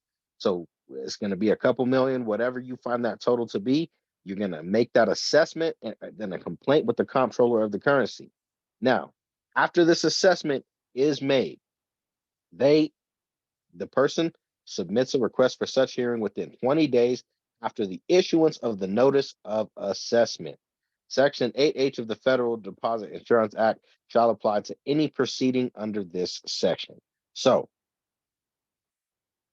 once you send off this complaint, there's supposed to be action taken within 20 days for a hearing, right? And this is also when you go in and you do a federal question, because you have to do that sometimes. Now, it might not get that far because they might just, leave you alone with your paperwork being solid, but sometimes you have to take that next step to doing a federal question, and all of your evidence is all the letters, your complaint with the comptroller of the currency, and it's a lot easier for them to settle with you and give you your remedy by performing than to pay you millions and millions of dollars. It just doesn't make any sense. But the last thing I really wanted to focus on, again, disbursement, all penalties collected under the authority of this paragraph shall be deposited into the Treasury. Now, before you finish that, Yep. Let me read that again. All penalties collected under the authority of this paragraph shall be deposited into the Treasury. So if you are the one who put the complaint against them and they have to pay, because remember, you're dealing with the currency, so they know that Bank of America ain't no real bank account, that it has to go through the Treasury so it can be securitized funds, so you won't have to owe on it, right? If you can't get your Treasury account open or you open it wrong, you hit. Because the only way that they can pay you, because they have to pay you, how people say, oh, can I sign it lawful funds? You know what makes it lawful funds? When it goes through your Treasury account, because it's now a security. And they are able to use a portion of that to pay off the public debt, but can turn around and say, we're gonna bless you too. And now you're a part of the auction that we hold, and we're gonna sell that security as well so that you can make money off of it. And then every 3 months, we're gonna drop a 1099 INT interest form into your Treasury direct back office so that you can really file your taxes every 3 months as you're supposed to. Oh, but wait a minute, you were smart. And then you took the money that was securities, excuse me, that was deposited into your treasury, and you made sure you shared it with your child, your grandmama, your sister, your brother, whoever, who also has a treasury account, so that you both can get paid off, and now you just made it tax-free. So if you can't open up no treasury account, if your account closed, try something. Say, I'm trying to buy savings bonds for all my nieces. Say something to get them to open that account back up. Tell them you don't know what no birth certificate fraud is, or whatever the case may be, because that account is very important for you to be able to do things like we're reading now. And so that they won't be committing fraud by putting it in a Bank of America account or trying to give you a paycheck, because it has to go through the Treasury. So now you have forever money, because that CUSIP number that will be developed off of this will be also attached to your Treasury account. And y'all heard me say they do auctions. They have auctions daily. The daily auctions is the secondary market. If y'all ain't wrote that word down by now, and I done said it over 3 times, I would write secondary market down. The secondary market is tied to, can anybody tell me what is something that happens every single day, Monday through Friday? Somebody tell me, who am I speaking about? Barbara, what's the secondary market? Barbara Spark?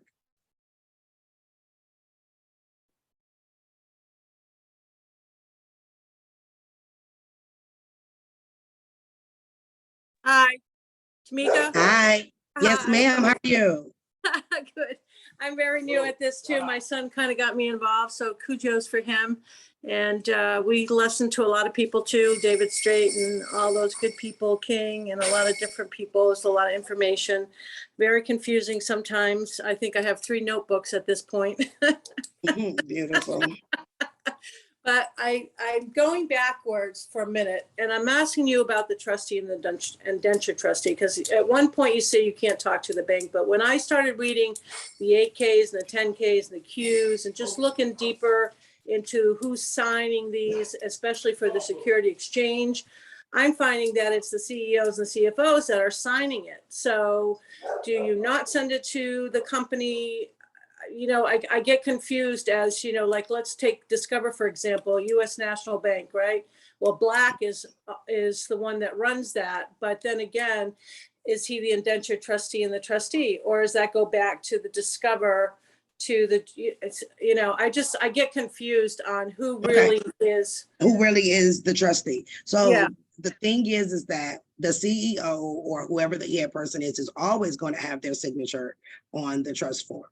So when you're looking for the agent banks, and I'm going to pull one for you so that you guys can see. Yep, you're going to see the CEO name here, but if you keep going down this form, you're going to literally see US Bank up under their title, and then you're going to see S with 2 lines. I mean, 2 lines and an S in the middle. Then you're going to see a signature. Okay, that would be. So we could do Discover as an example. Because if you go on to the Securities Exchange, you can search Discover Card Execution Note Trust. And I did do that. And then, it got me all the way to John Black, but then I went back to thinking it was John T. Green because I went backwards. But then I was like, no, that's not right either. So I just you got to see the US Bank. US Bank is the trustee, right? But if you go onto that, the 8K or the 10K for that specific company, Discover Card Execution Note Trust 2023, there will be a specific indenture agreement between Discover and then US Bank as trustee. When you click on that, someone will sign as trustee for US Bank. Now, they might also happen to be the CFO for that company as their position, which it'll list the position, but the CEO signing under position of CEO is different because it will specifically show and say as trustee, and they will have their signature there. And it will be on the indenture agreement, not just the plain 8K, 10K form. Sometimes you'll see mention of the trustee on there, but the specific agreement that they find is usually exhibit 4.1 or 4 down there, but there's a specific agreement between the company and the trustee. And there is someone who specifically signs as trustee. Okay, Now, if that person happens to be CEO or CFO, that's just a coincidence, but you're looking for whoever signs in that position as trustee. I noticed when I went through a lot of their forms, because I was looking to see their laws and regulations, because some of them, you know, like Tamika said, are very different in what they are responsible for. But I also noticed that a lot of them sometimes are blank. They'll say, you know, trustee, but there's nothing there. There's no signatures there. So if you opened up one that is blank, that means the only thing that you found was the draft that they put in to get approved. Okay. Right? And you normally find that up under, oh my goodness, I can't think of the name of the website. And I use it all the time. Give me a minute, I'll think of it. But they're just going to show you the physical application, the physical form that they filled out before it got signed. There are going to be several signatures on these trust forms. You're going to have one from the CEO or CFO. Yep. But then you're going to have, if there's two banks like we showed you, you're going to, it's going to be two different banks. You'll know it's the bank's person's signature, because let's just say their name is Mary Smith. You're going to see Mary Smith, and up under that, you're going to say U.S. National Bank, right? Trustee, that is what you'll see up under it. And then they list all of the banks on one form. If both of the banks, there's one form that has both of their names the same way I just said it. Yeah. And then you're going to also, it's another signature on there, which is whoever approved that application, that T6, because that's exactly what that form is. Okay. Whoever approved that at the security exchange is going to sign it as well, saying that they went through all the records and everything is proper as it should be, and etc. Right? Yeah. So, and to be honest, if I was complaining, whoever the representative from the security exchange who signed off on that document, they will be part of the ones that I complain to too. Why? Because they put their giant Hancock on the line saying that everything was on the up with this particular note. So you have to, I know it's a lot, reading that entire 10K, 8K form, it is a lot. Yeah, I've been reading a few forms too, all the other forms that go there. I was going to say, if I can see, you know, other things, you know, just to learn about the companies and how they're operating, just to get a better understanding, because it is a lot of information. And, you know, there are so many different forms. And sometimes, you know, when you're trying to pull in the SEC, it blocks you out. And so I've used that 10K, last 10K that you have mentioned, and that's been really helpful. The Law Insider has been really helpful as well, too. I haven't tried the SP, but, you know, I'm trying to learn all the laws and regulations to get my ducks in order so that I can, you know, my son and I can do this properly. And you have been like instrumental, and information is just phenomenal. I mean, yeah, my jaw did drop to the floor since my son has been trying to tell me this for about 5 years. Beautiful, beautiful. Well, it will get easier. And the best way not to get the security exchange to lock you out is do your search through Google. Okay. Put the company's name in. And so I showed you guys what to put in if I'm looking for the SBG Global, right? Yeah. If I'm looking for, and I'll pull, I'm talking to you guys. If I'm looking for Hondas, right? Yeah. Right? I will put in Honda SEC, Sam Edward Cat filings. Okay. And every last one of their filings that have been approved, and there is a lot, you will be able to click on it from there. And that will stop the algorithm on the SEC website, where you're not going in just up under their site, up under their EGR system to be able to find this information. Yeah, they will lock you out sometimes, but, you know, I've been able, with your help, using all the tools that you've given, like I said, I've got 3 books and I go back through the notes and read them. And then I, studying the laws, going back to check the laws. But thank you so much. You are more than welcome.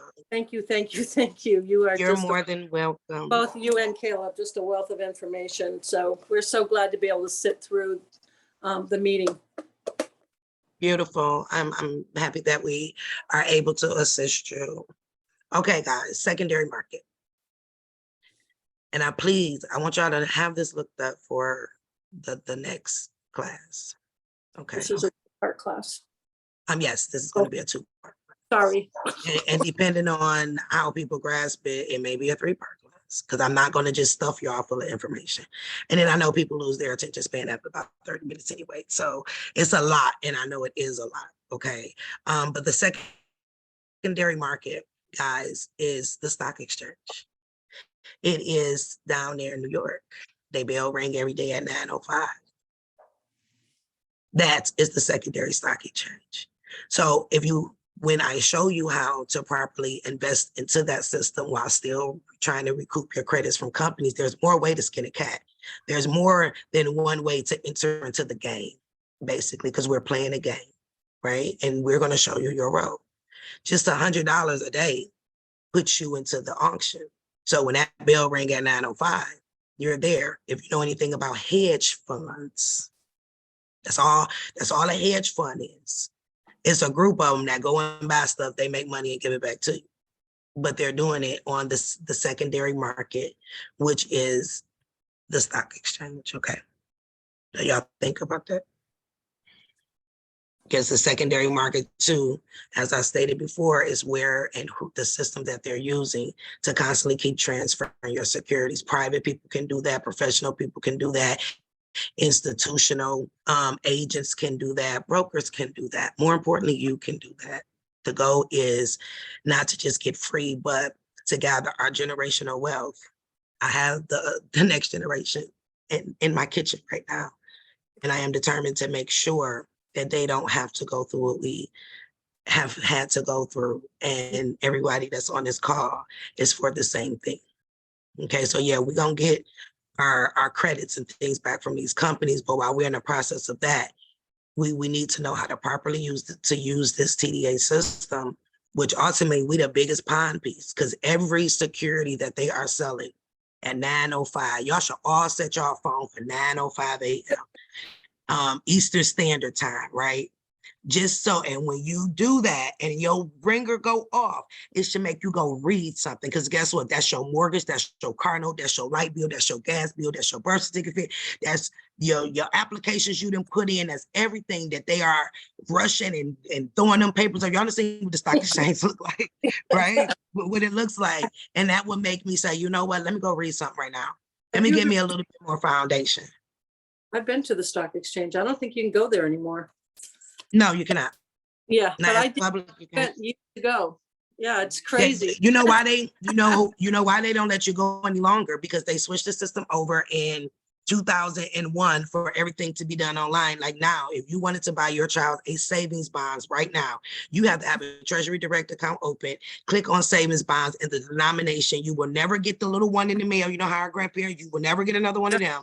So that's when they stopped us, because people started realizing that we, the public, could have been at those stock exchanges bidding and putting our bid in with them as well. But they changed everything to be online due to the Electronic Funds Transfer Act. But y'all done been with me for a minute or didn't watch my videos. You guys have heard me say a million times the Electronic Funds Transfer Act. It is very important that you know that. Very important that you know that. Because that's the act that they have been using to keep away, to do everything electronically. Think about it. I said in 2001, they changed everything. Think about when they start pushing debit cards, right? Because everybody used to get checks. I used to get a check at one point, a paper check, right? The paperless building. Oh, we're saving the trees. Money ain't even made out of damn trees. What are you talking about? It's made out of cotton. If you didn't know that on here, you know today. Now you see why they had us picking cotton, because, and still got the prisoners picking it now, because it makes the money. So in 2001, when they changed everything and the Electronic Funds Transfer Act came up, because they needed an easier way to steal from us and do it electronically. And that's how they're doing it. It wasn't about no trees, y'all. Because wasn't about- everybody's doing everything automatic now instead of That part. paper. Because now they're doing it as I got a brain freeze. They're doing it as a computerized book entry into the system. Now all they gotta do, ain't no more paper, and they just press a button for them to be able to do the transfers. I don't know how many of you guys noticed, and this has been since the new FedNow system has came out.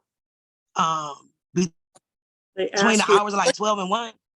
they in push you. between, like, well, they're doing it because they pushing you because they sent you updated terms and conditions a couple months ago, and you probably went past the email, and they said that if you didn't respond to it, then it takes effect. So they're not pushing it. They gave it to you because you didn't say that you didn't want to be a part of it, right? But I noticed now between the hours of 12 and 2, you can't use your card online. The banks, and you're not even able to log in. So y'all think about that. But that was that. Go ahead, Caleb. Thank you so much, Barbara. I truly appreciate it. Thank you aboard, and we'll do the best that we can to be able to assist you guys. But yes, when I'm talking about the secondary market, guys, look that up. They're talking about the stock exchange. Okay. Can I just ask you, I wanted to do a private consultation with you, Tamika. You have to book a link. You have to book a link in my bio under arbitration. My books are all the way out until the end of September. I can promise you that. But you have to book it in my bio. Okay. Okay. Thank you. Thank you. You're welcome. All right, Caleb, I'm sorry. Well, you all good. So, violate defined. For the purposes of this section, the term violate includes any action alone or with others for or toward causing, bringing about, participating in, counseling, or aiding, abetting a violation. So you can hit all people who are involved. If you send it to all 3 companies, include all 3 of them in your complaint. And when I say all 3 companies, I mean the indentured trustee, owner trustee, or the regular trustee, depending on who you're dealing with, and the depositor. And then regulations, the comptroller of the currency and the board shall prescribe regulations establishing such procedures as may be necessary to carry out this section. So if you want to understand where you can find more information on the procedures, I recommend you go check out the OCC. And that is the important thing that you need to know about the civil money penalties if they're ignoring your security, because you are entitled to damages. And if you know the right letter people to complain to, you go over their heads. And again, most likely they will settle out with you because it is easier to give you remedy than to pay you millions of dollars.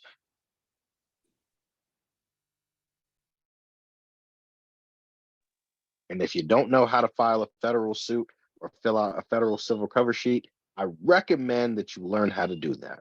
Because if you don't know how to sue somebody, I would not recommend taking any actions that you cannot enforce. Because otherwise, they're going to not take any of us seriously. Because the issue is too many people get told no and accept it. This is that endorsement enforcement. That's what we're talking about right now. And once you can enforce your endorsement, that is really when you can start trading securities with the big boys. And then even when it comes to suing them, make sure that you are in the proper venue. Okay, just like I show you guys that if you are being sued by a creditor and you have an arbitration clause, you can get it thrown out due to mandatory arbitration, right? Because that's exactly what it is that you would do. Make sure that per your terms and conditions and the policies of the company that you signed with. I mean, yes, you got to go pull their privacy. Yes, you have to go, you should already have done that, right? Because you're using their own words against them, okay? Please make sure that if it is a publicly traded company, that you have learned how to do that under the FINRA rules. Federal court is not real court. We're talking about securities, which is equity and law. You can't use law in federal court. You can use statutes, you can use codes, but you can't use law in federal court. Why you think trying to use a law in a superior court and stuff, they just bypass it, right? Because the goal is to win, but you still have to have all of the information and the foundation to know which you can use where, okay? So we're talking about securities. If we're talking about a security, that means we're talking about a publicly traded company. A publicly traded company. Yeah. Okay. That means that even under their rules, they're gonna play you, right? Because that's what they do. See how they played us with the Social Security form? Same form, different numbers. So inside of their terms and conditions, they're going to tell you, oh, you can file arbitration. It never said you had to use the AAA. It said it suggested for you to use the AAA, right? But they know that up under the AAA is still not equity in law because you're dealing with a publicly traded company, and all publicly traded companies are to be sued under the FINRA. Y'all didn't hear me say that a million times. If I was y'all, I would have been looking up the FINRA, because FINRA governs companies who deals with securities. And because anything dealing with the security is securities fraud, do y'all get where I'm going here? Okay. So even if you decide to sue, and the FINRA rules are not bad, especially because you know that it's a security, especially because now you know that you are an investor, especially because of you have their trust form, you see what they signed to, you understand what the security exchange is for, you understand that they got a primary TDA account connected, and you understand that they are using the secondary market, they're not reporting it. When you have all of that, do that FINRA letter. But once again, if you have to read your terms and conditions, because it also says that before you file full legal documents on us, that you will give us a chance to talk to us first and see what we want, right? So if I was you, I would learn the FINRA rules, okay? You already see from tonight everything that you can charge them with, and you can use this along with it. But make sure that you reference that if they do not comply or they don't talk to you within the time limit, and you see they have time limits, they say they have 3 days, and in 2 days you sent the paper, no, you're out of pocket. And they're going to use that against you. You have to do everything by time limits, okay? And you have to give them that legal time to do it. When they don't answer, you move to your next step. Right? If you've already sent it to the trustee or the indentured trustee and they ignored you, guess what? Now, like you said, chain of command, but don't miss nobody in the chain. So when you make it to here and you talking about FINRA and this, that, and the other, I'm telling you, they will comply. They will comply, because a trigger for the FINRA arbitration or arbitrary issues, at that point, the Security Exchange have to get involved in it. The Federal Deposit Insurance got to get involved with it. And they know what's going on.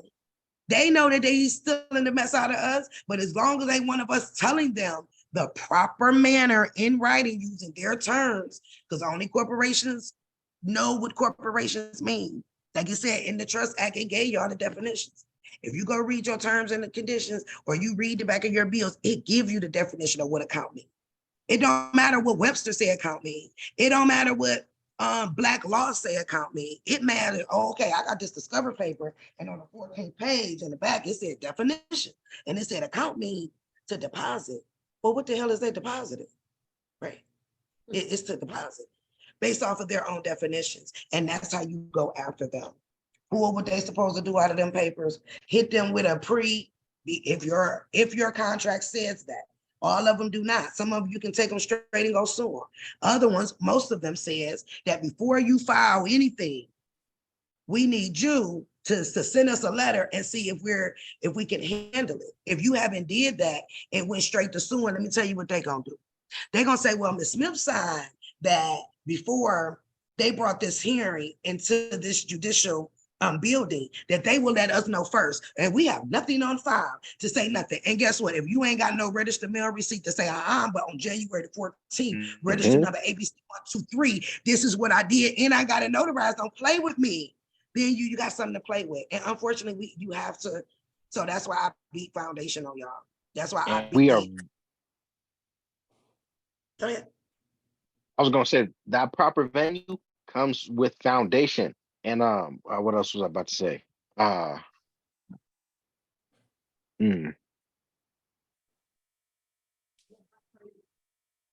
yes, that's why you got to send your initial 3 notices, because that is you communicating with them and letting them know what you want them to do, because this is the purpose of your instruction letter. And then once they don't respond and you have given them ample notice, that's why we give them 3 notices, because we're being very nice and respectful. Then that's when you take it to your agreement. Now, like if you read your contracts and you read your agreements, if it specifies that before you can take any action, you must go through arbitration, then you got to go through arbitration first. And that is going to be where you file your complaint, but it's all going to be the same way.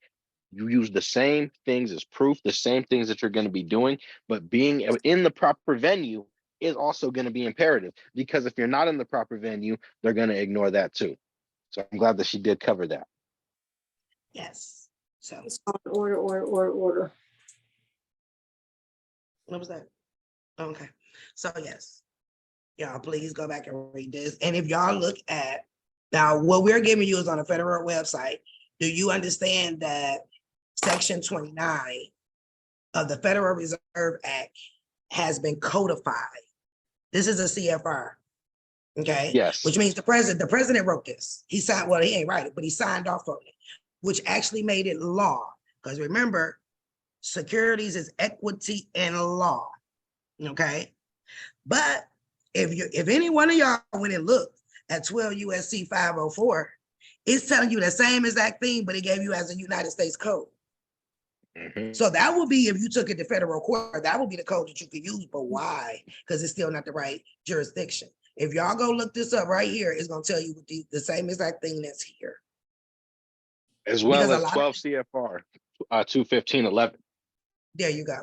Because all the USCs were not codified, but they still kept them there. That's why you have to always make sure, okay, if I'm in 12 USC 6921, I need to make sure that it was actually codified before I try to use it. Because if it hasn't, that means that it's not law. It was just a code that was never codified. Okay. So this is your remedy when they do not listen to you, if they ignore you, if they do not return your security. And that is another thing. If you send a security out here and it shows that it went to a person and you know it was the right person, and they don't send it back, you send them written notifications. And that's when you start your penalties too. That's when you start adding it up, because at the moment that they don't return your security, they cashed it in, and now they have put it on the secondary market because your name is on it. Okay. I do know some companies are sending it back and they're not even opening it. And they're sending it right back to you. I can promise you, you sent it to the wrong department or you sent it to the wrong person. And that's why they're sending them back unopened, because you didn't have the correct information on there. And you heard some students say, they sent it back and said, I sent it to the wrong department. They never said they couldn't do it.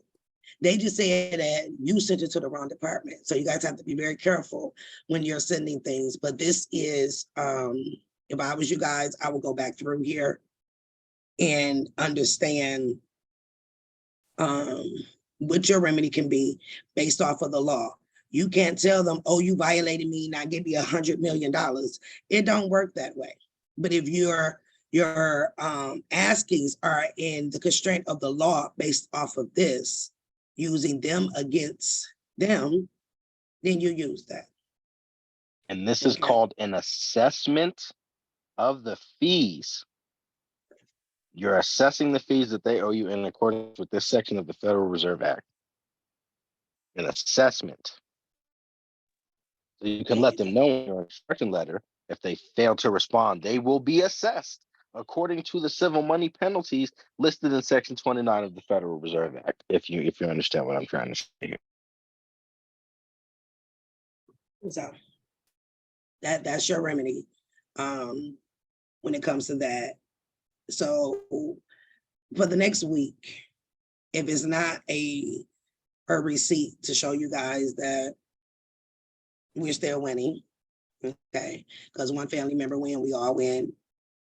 Every post that I drop, if I was you, I would screenshot it. Because until you got to get this part, because there's no way that I will be able to show you how to properly access that TDA system and use it to your advantage and your family's advantage if you don't know this part right here, right? Because now I ain't talking about you being a creditor. I'm talking about you being a straight investor in all of these companies, right? And when you absolutely know what a T-bill is, when you write your instruction letter, or when you attach, I put a red and white form on my page a while ago, maybe last week, that shows you that is the form that these companies turn in that come from the Bureau of Physical Services. They turn it in to them so that they can use it, but they tell them if it's a T-bond or you can attach. I would personally fill that out and put it in my envelope too, but you better know what to check. So you have to know what a T-bond is and a T-note is and what category that particular security falls up under. And when they see that you know that, they're not about to play with you. They ain't about to play with you because you didn't bust them wide open at this point and all that. They know you know everything at that point, okay? So this is your remedy. If that does not happen, it's a security. It's a security. You are an investor. Stop with the, do I need a beneficiary signature? No, you are an investor. You are whoever you is, whatever your mama named you, whatever that name that bill, that's who you are, okay? Because no beneficiary can be an investor, but you can. So get out your brain at some 1666 and they stealing from me, they not. You told them they can keep your money, okay?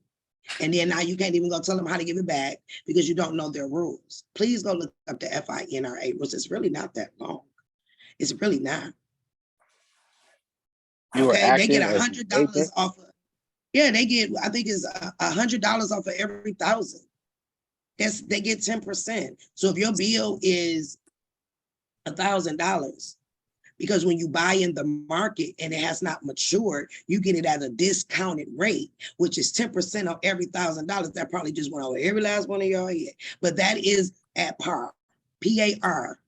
We'll go over that, PAR, so that you can know how they sold your securities. So you will know what amount that you can tell them that they need to deposit into the account. Because wait a minute, it ain't matured yet. It was $1,000, but because I'm cashing it in early, I can only get 10%, and it's $100 on every 1,000, and my bill is 3,000.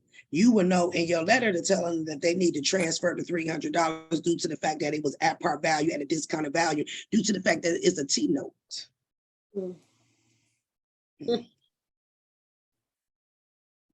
So this is why this is going to be more than one class. I need y'all to have this part first. Please have it. Okay. When y'all get, every post that I drop, please, from today until the next class will be on Sunday.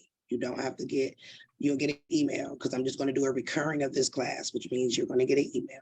It'll have everything you need to do. Yes, you're going to still have to register on Zoom, but that's it. Okay. And it will be Sunday again. But from everything I drop from Monday to Sunday, cut your notifications on, because it's going to be all the stuff that come from off of the TD website that you guys need to know. Primary account and what accounts you have and what you can do and what you can't do, and how, while you're in the process of recouping funds, we're going to show you how to make some more funds because you're going to be a part of the auction. Okay, for you guys, if you're on here and for some reason your account is closed down, look, first of all, you can manifest it. You better light a candle and go meditate somewhere. It might help you. But if you don't believe in that, and that's okay, okay, that's okay. But I will understand that I need to buy some savings bonds for my children. And I will talk to those people in a way not to make them think that you're trying to cash in on something that you really can't cash in through them, and that you're not trying to commit some fraud, because that account is going to be so substantial to making record-breaking generational wealth. Like, so serious. That's even, and I'll even show you guys on here where it says that technically it says on there to make sure that your tax return, if you file, becomes securitized funds. And I will show you. It says that you should deposit your IRS check into your treasury account. That's marketable securities that they didn't gave you. And I mean, you're gonna get paid. They suggest that you put your tax return. They even have a payroll option to say, get your payroll check sent. They trying to keep you in honor because you ain't supposed to be using debt notes. So, yeah, that's that.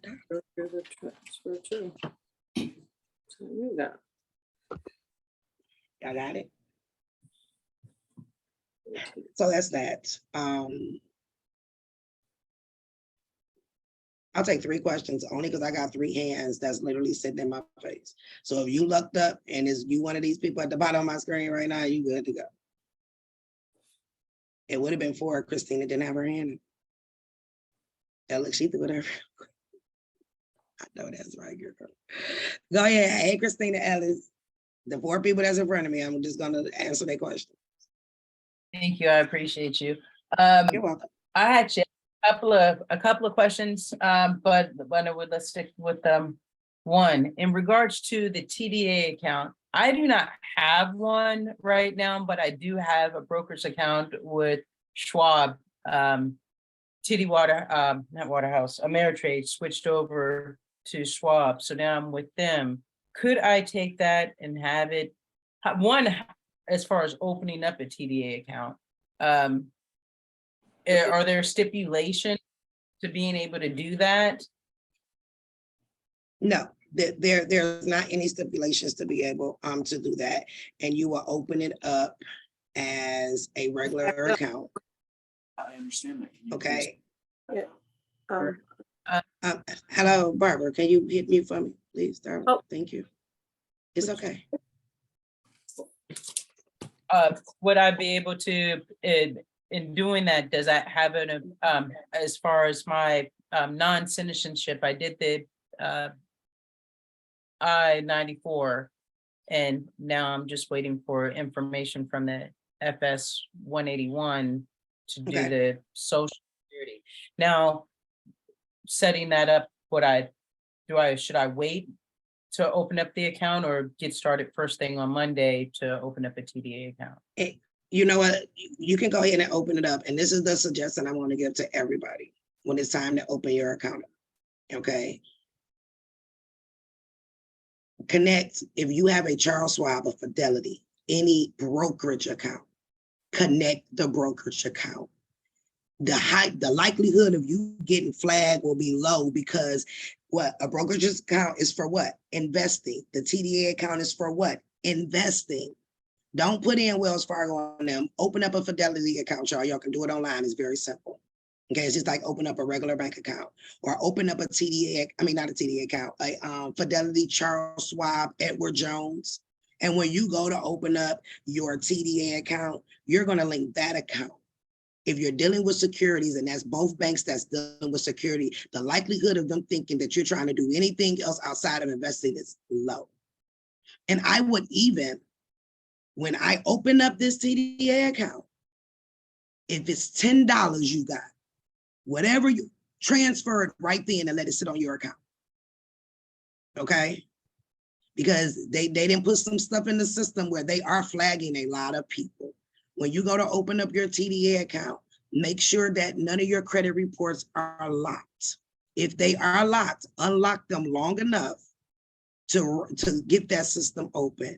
But yes, if I was you, I will open me up, if y'all do not have it, a Fidelity account, a Charles Schwab account. It could just be a minor account, okay?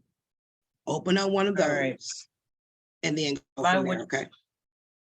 Yes, my social security is locked on through E-Verify. Should I unlock that? I unlocked all of my credit unions and all that. And I have not locked them back just because I figured that until everything was processed. So You know just go what? back and Yes, if I would definitely, thank you for asking that, because I didn't think about that. I would definitely unlock it, right? You can lock it right back, guys. Let them Alrighty. run with because you don't want them to try to do the 544 identification form on you, because it's taking about 12 weeks for them to process that form now. Okay, so you got all your stuff open, like you ain't got nothing to hide. So connect that to that account, open it up with a Fidelity, the account that you have to connect to your TDA account, which is a bank account, open it up to a brokerage account. If you've already locked your SSN, I will unlock it long enough for them to run it and make sure that none of your credit reporting agencies are blocked. The smaller ones is fine, like Early Warning and LexisNexis and those, et cetera. Those are fine to stay locked because the TDA pulls in between Experian and Equifax, okay, to verify that you are who you are. And then when you open an account, even if you have a business or if you have a trust account, et cetera, open up the personal account first. Make a little deposit. Don't go in opening up a business account, a trust account, and a personal account at one time. You're going to be flagged.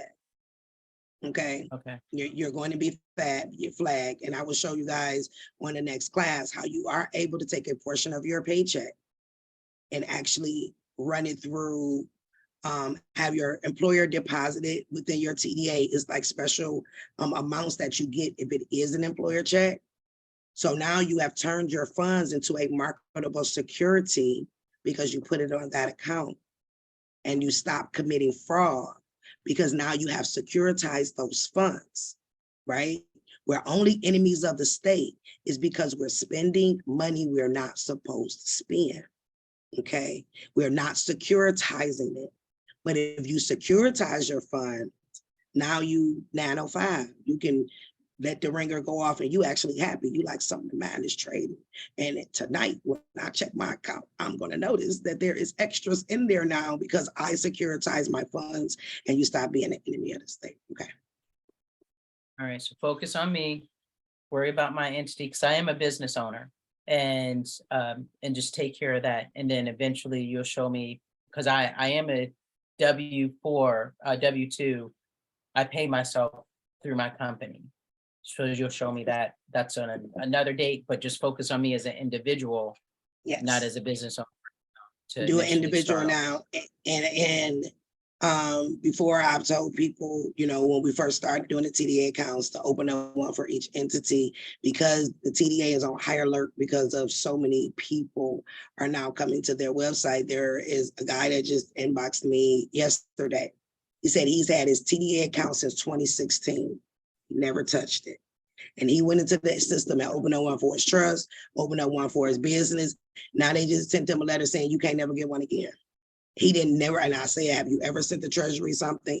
And FYI, if you've been doing this for a minute and you didn't got a packet from somebody and you didn't send anything to the Treasury, anything to Janet Yellen, as soon as you go to open that account, they're going to close it. Your name has been red flagged. That is why it's so important to know what you are sending and why you are sending it, and not just because the masses is sending it. You are automatically going to be red flagged and they're going to close your account. And by their rules, they do have the right to say who they can open, who will they open account for and who not. And it also says that they don't have to give you an option. And that's a box that you check under the terms and conditions when you open that account. So if you sent the Treasury something already and you didn't send them a bond or anything concerning, as they're calling it, the sovereign movement, and I'll show you that on their website where they say it's the sovereign movement or whatever. If you sent them anything, just don't even waste your time trying to open up an account. You don't waste your time. Okay, so that's that. Thank you, I appreciate you. You're more than welcome. I did say I was gonna take 3, didn't I? And I moved to A Raina. What's up? Can you hear me? Yes, ma'am. Okay, so I have a quick question. I know at the beginning you told us to look up the definition of servicer and depositor, so I did that. My issue is with my student loans. It first was with Sallie Mae, then it went to Navient, then it went to Aidvantage, and then recently I got some email saying that it's going to be transferred over to Mahalia, which is part of the Department of the U.S. Department of Education. So when I looked up the definition of servicer, it basically says an organization that collects debt payments on behalf of a lender. So just from the research that I'm doing, are they basically committing fraud? Because essentially, if it went from Sallie Mae and it's been transferred over to now maybe 3 different servicers, without my consent, they're actually been given my social security number and information to now all these lenders, and now they're expecting me to pay back these student loans. Correct. One, they're not doing it without your permission. If you read your master promissory note, there's a part in there that says that you give us a right to transfer. You didn't tell them how many times, and you didn't tell them who they can transfer it to. So they didn't commit fraud on that part. You gave them the permission. But at the moment that they transferred it, you are no longer reliable for the debt. Okay. So I know y'all hear me say that it ain't about the 1666 trust, and it's not, right? But student loans is a little bit different, because if we are all investors, right, to the United States government, due to the fact that they did take one of our birth certificates and use it as collateral. And that's where they came up with the formula that whatever we sign, we don't have to pay for it. Because of the Department of Education, it's a subsidiary company of under the federal government. This is why when you see me say and drop the receipts of people using the 1099-C and filing it, that they are wiping it off, because it's a federal debt that is backed by the full faith and credit of the United States. That goes with FHA loans too, not private, but anything governmental, it goes with that as well.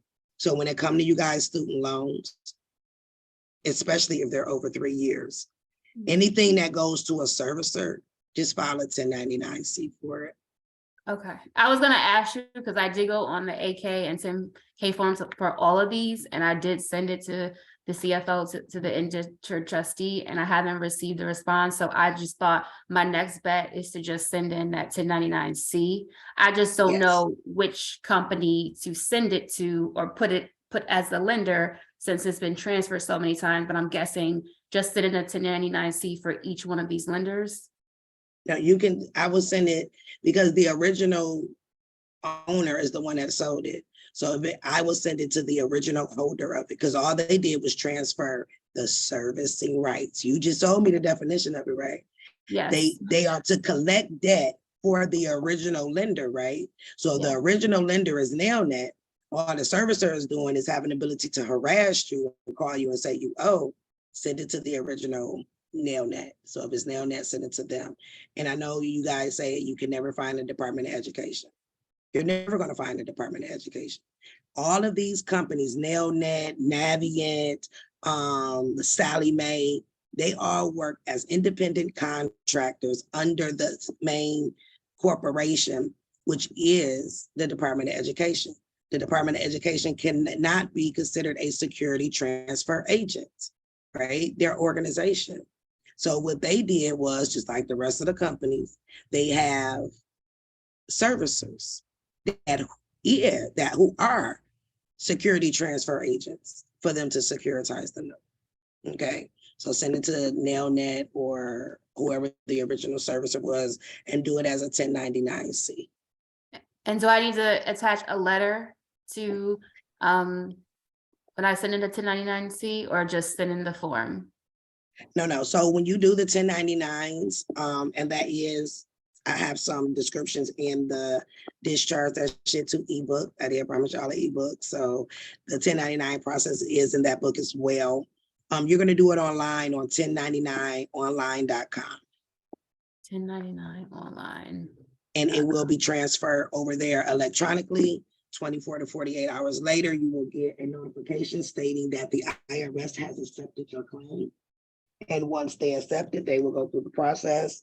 And at that point, you should get copy B from the servicer, and then you should see it wiped off of your credit report or whatever it's at. Okay, I just asked for the instruction sheet because I know I watched all your other videos. You said any of those for areas that you don't know the exact information, instruct them to fill it out.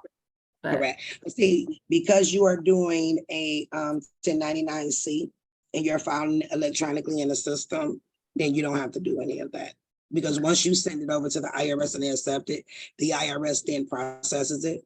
And then they get a notification to the company. There is a spot when you do the 1099-C that asks the representative to who they're sending it to.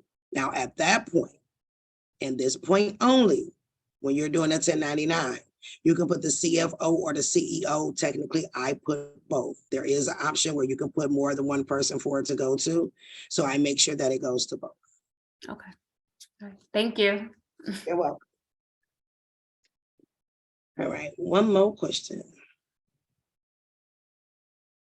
Junior Ellie, you got me. Yeah, them hands waved. Hi, can you hear me? Yes, sir. How are you? I'm wonderful.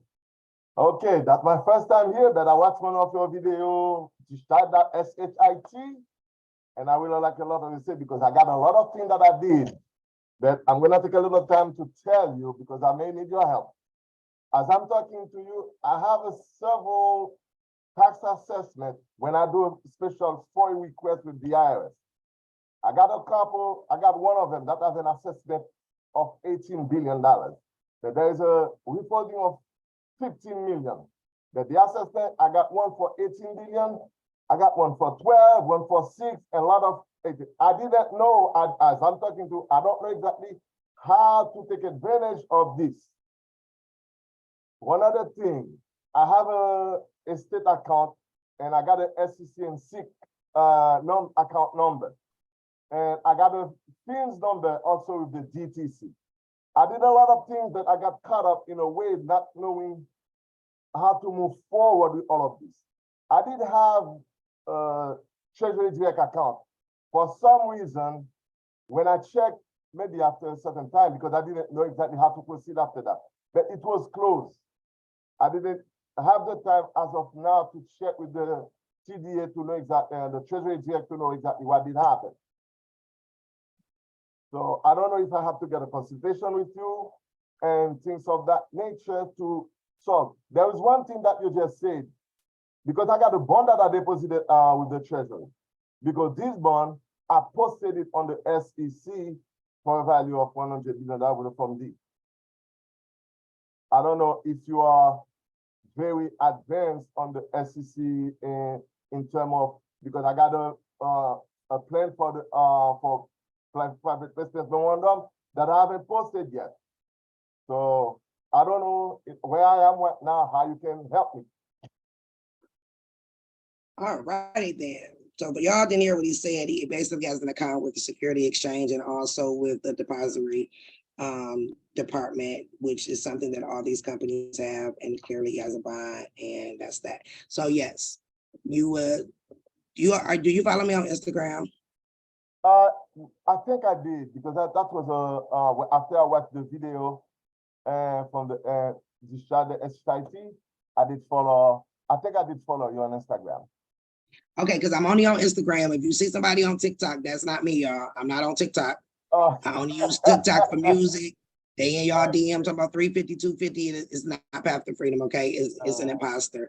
If you follow me on Instagram, can you shoot me a DM right now so that I can see it before my DM get full? Then I will reach out to you concerning that so I can get a better understanding of what you're saying to see if there is a way to be able to assist you with that, okay? So just send me a DM and send me your email and we'll go from there, okay?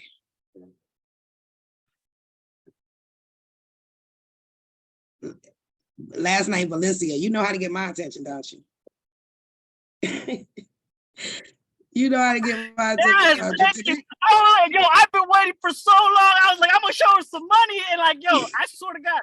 I literally I got a couple questions, but I will pay you double what everybody's paying you for like 5 questions, like privately. Like, I will DM you and I will pay you double what everybody's paying. I just have like 5 questions. You don't have to pay me double. Just I don't you mind don't though, have to because you're a pay me busy double. person. It's no time. You know what I'm saying? Like, I don't mind. And then you have your prodigy guy. Like, I forgot his name. I don't mean to be disrespectful. It's my first Caleb. time here.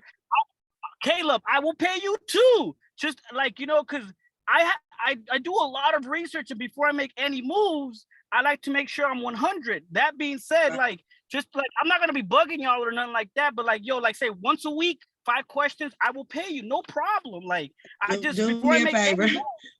move, Do me a favor. You the one that came into the post and you asked to get into the class, and I gifted you. So I know is that you? Is that you? Did I gift it today? So I was waiting to get on the Zoom call for like half an hour, and then after that, after the half an hour, I'm retarded, so I didn't know. And you were a little late at 5 o'clock, and I didn't know like if I was not doing it right because it's my first time using Zoom. And then I hit a button, and then it logged me off. And then when I tried to log back in, it said it was full, and I was pissed. And I was like, "What the fuck, man? I was waiting for like half an hour." Anyways, I don't want to take up much of your time. I would like to just have 5 questions. Talk to me. Just send me a DM right now so I can know who you are, and all right, I'll send you a DM. Where do I send it, on Instagram? Yes, Instagram. Send me a DM on But Instagram. I don't know your Instagram, to be honest with you. It's Path to Freedom 2022. Say no more. Path to Freedom. I'm under Osney Osborne. So I'll DM you right now. Like I said, I don't mind paying you. I don't care if you don't want to take it. Listen, you're changing my life. I appreciate you, Caleb. I got you too. When she's busy, you know, like, you know, I want to be right underneath Caleb, and I don't mind taking care of you guys because you guys are blessing everybody that's watching, all 1,000 people that are watching. I appreciate you. I thank you. I'm gonna DM you right now. All right. Thank you, darling. Thank you so much, love. Have a blessed day, and I appreciate you. Not a problem. You have a good one. Okay. Thank you. I knew the money would get her too. I was like, yo, I need to show her some I'm money. like, what is this flashing on the screen? I'm like, look, folks know how to get my. I need it. I was like, I will pay you. I don't even care. Like, I don't care. Anyways, I'm gonna DM you. Thank you so much. You're a blessing. And like, for real, Caleb, you're the man. I really appreciate you too, bro. Thank you guys. Have a blessed day and a blessed weekend. I'm gonna DM you. All right, you bye. do the same. My man. All right. So I want a question from somebody. I told y'all 3. And FYI, yes, I did. I gifted some, but I didn't put it in the chat because people be acting weird. So, but even though today I was in a bad energy mood, it gets me better to help others. So I'll just start DMing people. Y'all know I do not DM. Like, are you in a class? They're like, no, I couldn't afford it. I'm like, you got it. You know what I'm saying? Like, you got it. So there are a lot in here that y'all made me feel better today, because even though sometimes I want to wring y'all neck, like, I love y'all, and I really just, it's out of love because I want y'all to get it, you know. So yes, I did live up to my end of the bargain, and I did give, I think I gave about like 6 spots away today, just to make me feel better. But E. Smith, I like to dance, so hello, I seen you. And I like your thing in the back. Like, y'all know I can see everybody on here, right? Which is so energy draining. And then when y'all really want my attention, like, these hands, it's like, don't mess with me. That's like kids talking about mine. I'm ignoring them, okay? But y'all have to do something when y'all really want my attention to make me look or whatever.